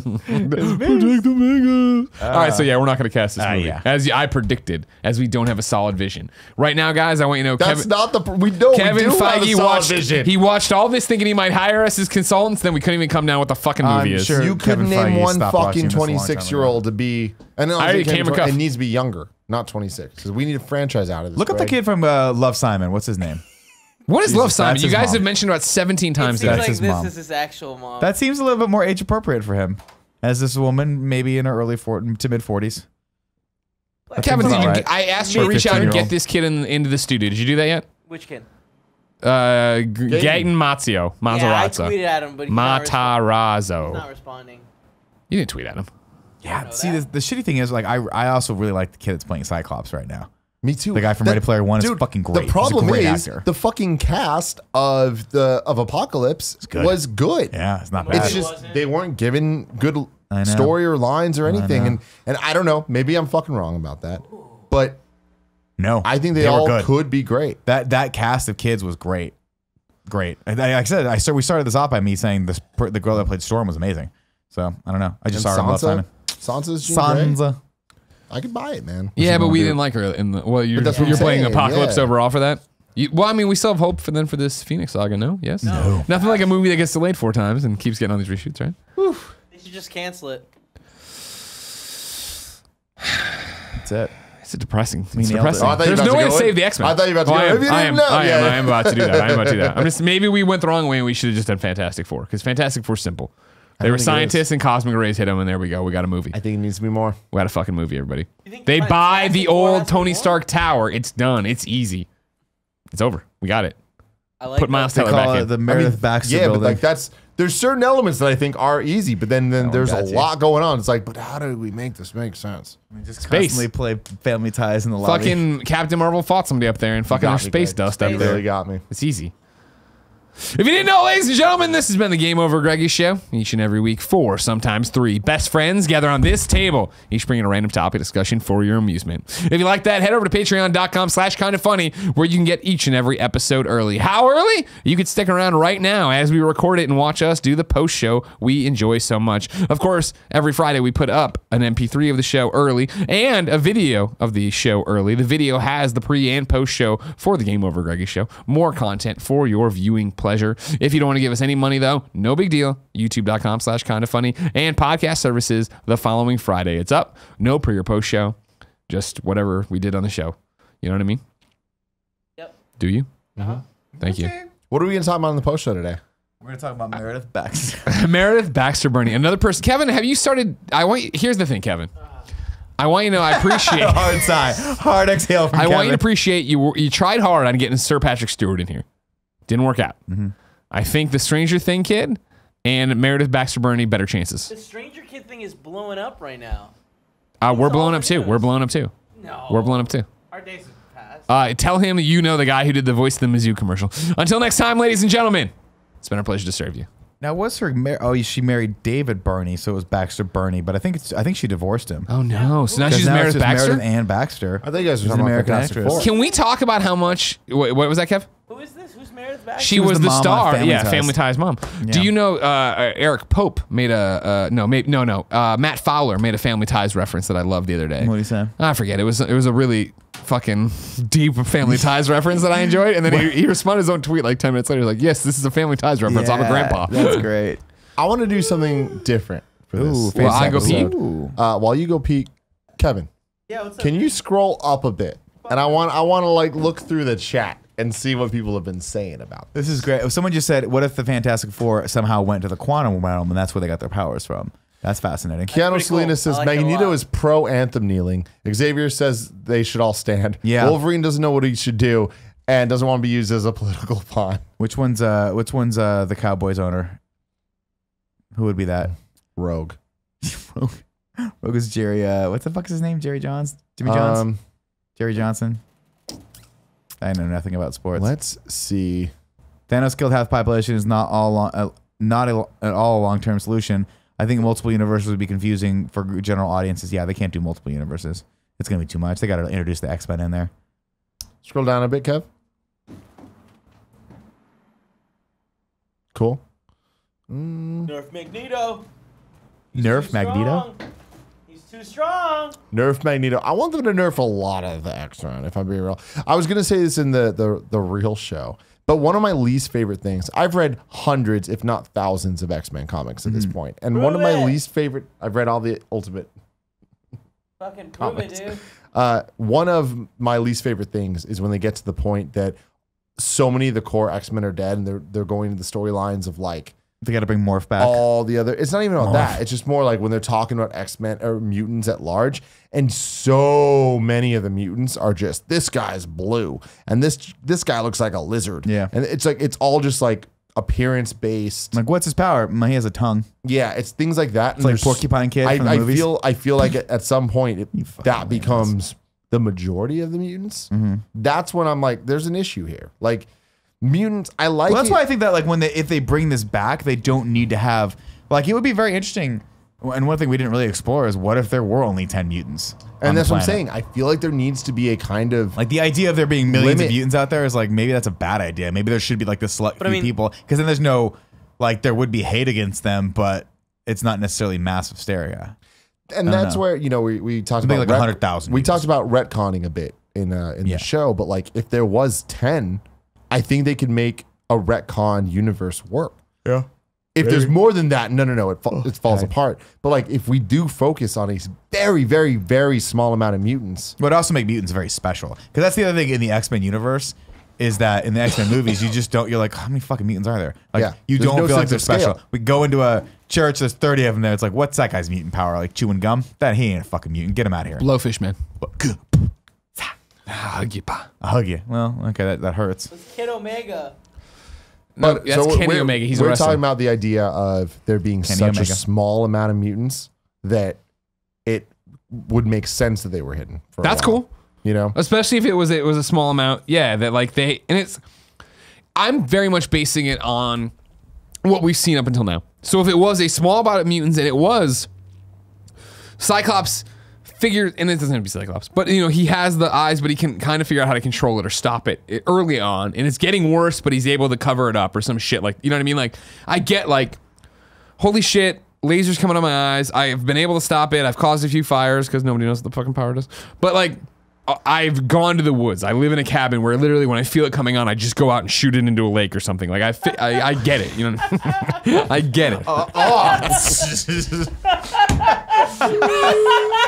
He just lets it go for 3 months and finds. I mean, but like, as funny as that is, I think there's something there, right?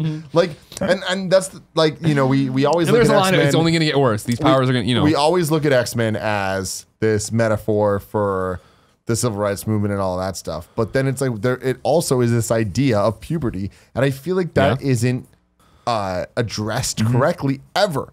We see little hints of it, but like, what if we got a whole movie that was really dealing with, yo, your body is changing in a way that you don't understand. I mean, stick with me, remember, and I'm not making a joke here because it sounds like a Greg Miller joke. No, I'm not. But I mean, in the fact that Smallville handled this really well, where it was the first time Clark gets heat vision is when he's getting turned on. He's thinking about sex, right? He's watching his hot teacher, and then like they've done so much already of like, what triggers it? Him and his parents, where he's like, thinking, you know, he has to have this conversation with his dad about like, I was thinking about sex. And you know what I mean? I love that. Like that's what I want to see from X-Men is more of this origin story, root of the issue, situations of how do they deal with it when they're first learning how to do this. And I think going back to Professor X Magneto for this would be a really interesting decision. Yeah. We've had a lot of good, this is a great conversation. You know what I mean? I love talking about nerdy ass comic book shit. All right, thanks guys. Nobody agrees. I agree with you. Sorry, I was just doing some other things. No, you weren't. Sky High talked about how every Kev? mutant is going to be a hero. Yeah. Thank you. Whatever, dude. Cameron Kennedy saying Cyclops using the pull-out method. You just say that? No, no, I didn't say that. He said that. Sorry. Oh, did I see that? Were you reading it? Did you? He's like, did you just read that? Did you say that? I was like, no, I didn't say that. That was a joke for him. I didn't want to steal his joke. Danny Tomeo says Sky High talked about how not every mutant is going to be a hero, and have cool powers. Some are just inconvenienced by their powers. True. That's true. Like Meg in Family Guy, where she just gets long fingernails. That's hilarious. Scratchy. It's just like, ow, that's gonna get infected. Ooh, Danny asked if Smallville is still on Hulu. That's a great question. I don't know. I need to cancel Hulu. I keep forgetting. Damn. Look at that, Danny. You asked a question and now Hulu loses some money. That's how it works. Tim, I'm going to show you something. You're not allowed to say anything, right? Because I think I know what you're talking about. Oh, really? From Reddit? From Slack. Oh, I mean that, right? Yeah. Yeah, no. Well, of course, Joey's beating me to it. What does she do around here all day? Just slacking? Well, she just is tied in. Picture of the dogs? Yep. They're so cute. Great. God, I hate it when you have 12 text messages. What could possibly be happening in my life right now? We get it. You're popular. Don't be like this to me, man. All right. Mr. Yasmin. Yeah, I like this. Read it. My TV show pitch. Kind of Funny is a school. The best friends are the students, and the Kind of Funny crew are the teachers. Kevin is principal. Yeah. Tim is the nightmare. theater teacher. Nick is PE teacher. Greg is chemistry teacher who makes drugs. I feel like I like this idea, but you're off here. I want money, and I want my kids to be high. First off, I would be the vice principal because everyone knows the vice principals of school don't do anything. Second off, Kevin would definitely 100% either be the shop class teacher or the PE teacher or both because Kevin likes making people do physical labor. I don't know if I like it. Remember when you went to Tim's house and you were like, Tim, we're going to go to the mall, and then you took him to the fucking garbage dump? Kevin likes bossing people around. Yeah, you do. Guys, I said, Tim, let's go to Costco. And when we got there, I was like, hey, we have to pick up a giant dresser. Yeah, fair point. And then one time I was like, hey, Tim, let's go get burritos in South San Francisco. And he was like, fuck yeah. I was like, but I need to pick up something at my mom's house. What that something was? Truck full of junk. Yeah. So that I could take it to the dump. Ignacio Rojas says, Greg, please read my comment above. It helps your pitch. And his comment above says, Greg, please read my comment above. Oh, Ignacio, helps why your are you pitch. like this? Why are you like this, Ignacio Rojas? Kevin, I want to see how far this goes. I mean, this one just came in. Yeah, clearly not what he's talking about. Do you think that's what he's talking about? And I would No. fuck with Nick. No. Here's what Ignacio Rojas needs to do. He's just If he fucking with you. has Don't play his game. yeah, Don't play his game. Greg, something that would help your theory for mutants exist. Let me try this again. Greg, something that would help your theory that mutants exist, but they think they are just enhanced. On Agents of S.H.I.E.L.D., Coulson mentions that they have an index of enhanced people. Also, after Hydra comes out, they are shown to have taken possession of it, those enhanced people. All right, look, but like Spoilers, Agents bro. Of S.H.I.E.L.D., Agents of S.H.I.E.L.D. I was just about to watch that isn't episode of Agents of S.H.I.E.L.D. tonight. It's Oh, in man. continuity, That's such a guys. great. It's like season 4 is great. It's not. It has nothing. All that story's made up. It doesn't have anything to do with the MCU. Does it not? Retcon. Anymore? Ever? I From don't the think they beginning, care about that show ever. They were like, it's kind of whatever. Kevin Feige was like, not in my world, but everyone on their side is like, oh yeah, no, it's totally part. It's 100% part of the universe. You know what Mike's telling me on this? Mike says, no, Nick is the creepy PE teacher for sure. Yeah, I can see that, man. All right, Yeah, everyone. man, I can see I gotta be that. honest with you. That is hilarity ensues. That's true. I really see you more as an English teacher though, because PE it's like inherently creepy no matter what, and like if you're a creepy guy, it's just too much. Yeah. Whereas with English, like you know, you talk about like metaphors and stuff. Yeah. You get to Totally be creepy, but creepy like metaphors. being able to say that like, oh, in The Great Gatsby, like, is there Here's that the deal. fun moment Here's in the the deal. elevator? We're missing. There's a teacher in high school that gets to do all this creepy shit, and he's called the band director. I would be the band director. Greg would clearly be the English professor because he's all wordy and shit and understands I grammar. love giving oral exams. What is that book you keep referencing? Not The what English fucking teachers do. yeah. Ew. I forgot my gum Don't ever kiss. let it go. Don't ever let it go. Kevin hates it so much. I like it now.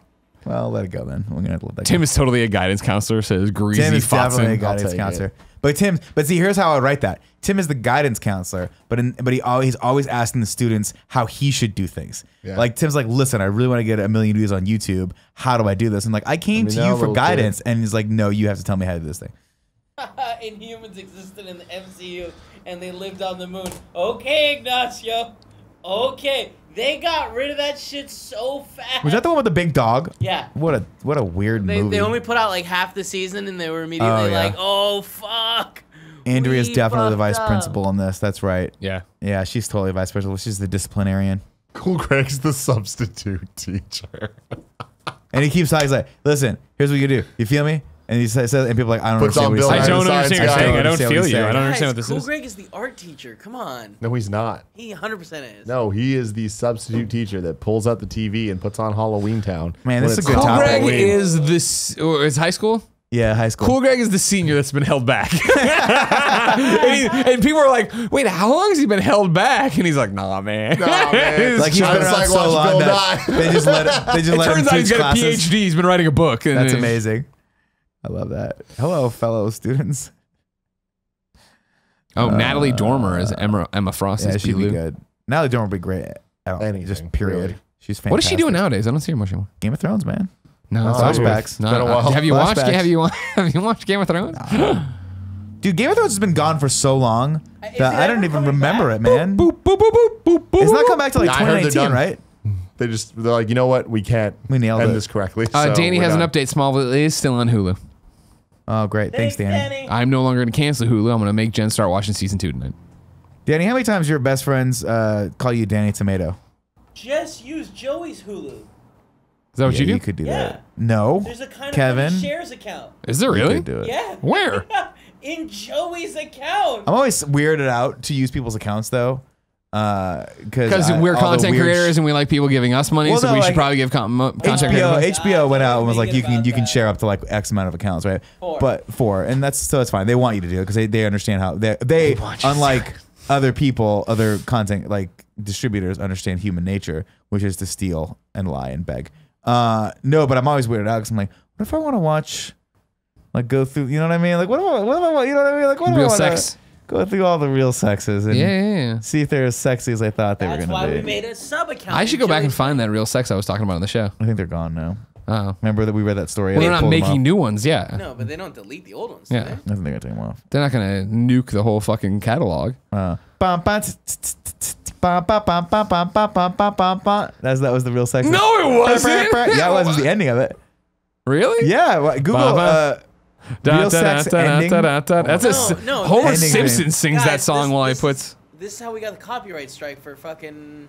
Mr. Buckets. Mr. No, Buckets. HBO's way cooler than Mr. Buckets. though. They're not gonna B. give a Lou fuck. says Jessica not. Chastain is Jean Grey. You're going the wrong direction. We're trying to cast these as Yeah, young people. B- We're not she's trying to a get another little- 73-year-old woman. She's a little long in the Jesus. tooth. Wow, Okay. damn. I do not like whatever the fuck her Jessica name is. Chastain? How dare you? No. Wait, you don't like Jessica Chastain? Oh, you don't like Famke Hold on. Jensen? Yeah. Famke Jensen I'm was talking about. Well, I don't when think they she's cast her, she was 73 87 years old.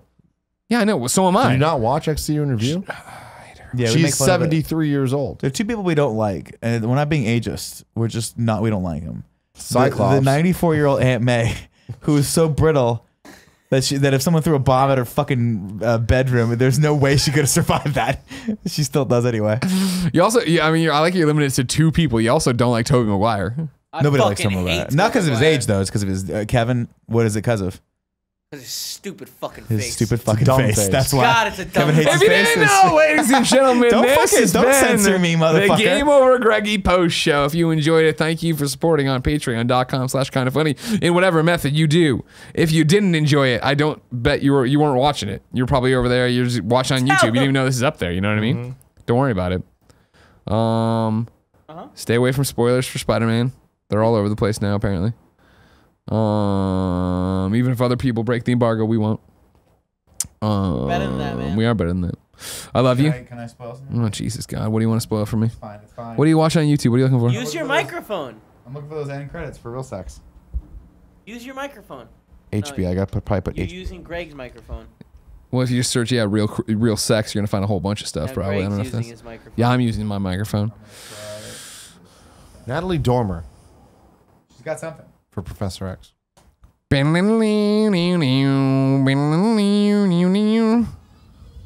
we go. Here comes some real sex credits. Oh my god. That girl's cute. Oh, Jesus. And I like when they went out to like the. These are real couples and they're kind of. Sorry, I just saw this in the chat, Mr. Yasman. Fuck Colton, this is bullshit. What happened? Who's Colton? What if Venom was Professor X? All right, I'm going to say goodbye now. Bye, everybody.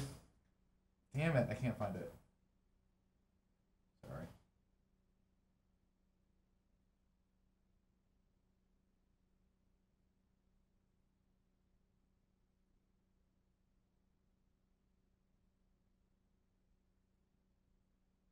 Ready, Kev?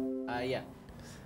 Thanks for watching the Game Over Greggy show, everybody. Click up here to subscribe to the channel. Click down here to support us on Patreon, where, yes, you can watch us record it live or get the pre and post show we do for each and every one of these shows if you need more podcasts. Thanks, Nick. Click over here, subscribe to Kind of Funny Games, and click down there for the playlist of MCU in review. Nope, let's do Spider-Man in review. Cool Greg and keep me on your toes. Somebody tweet me if he does any of this.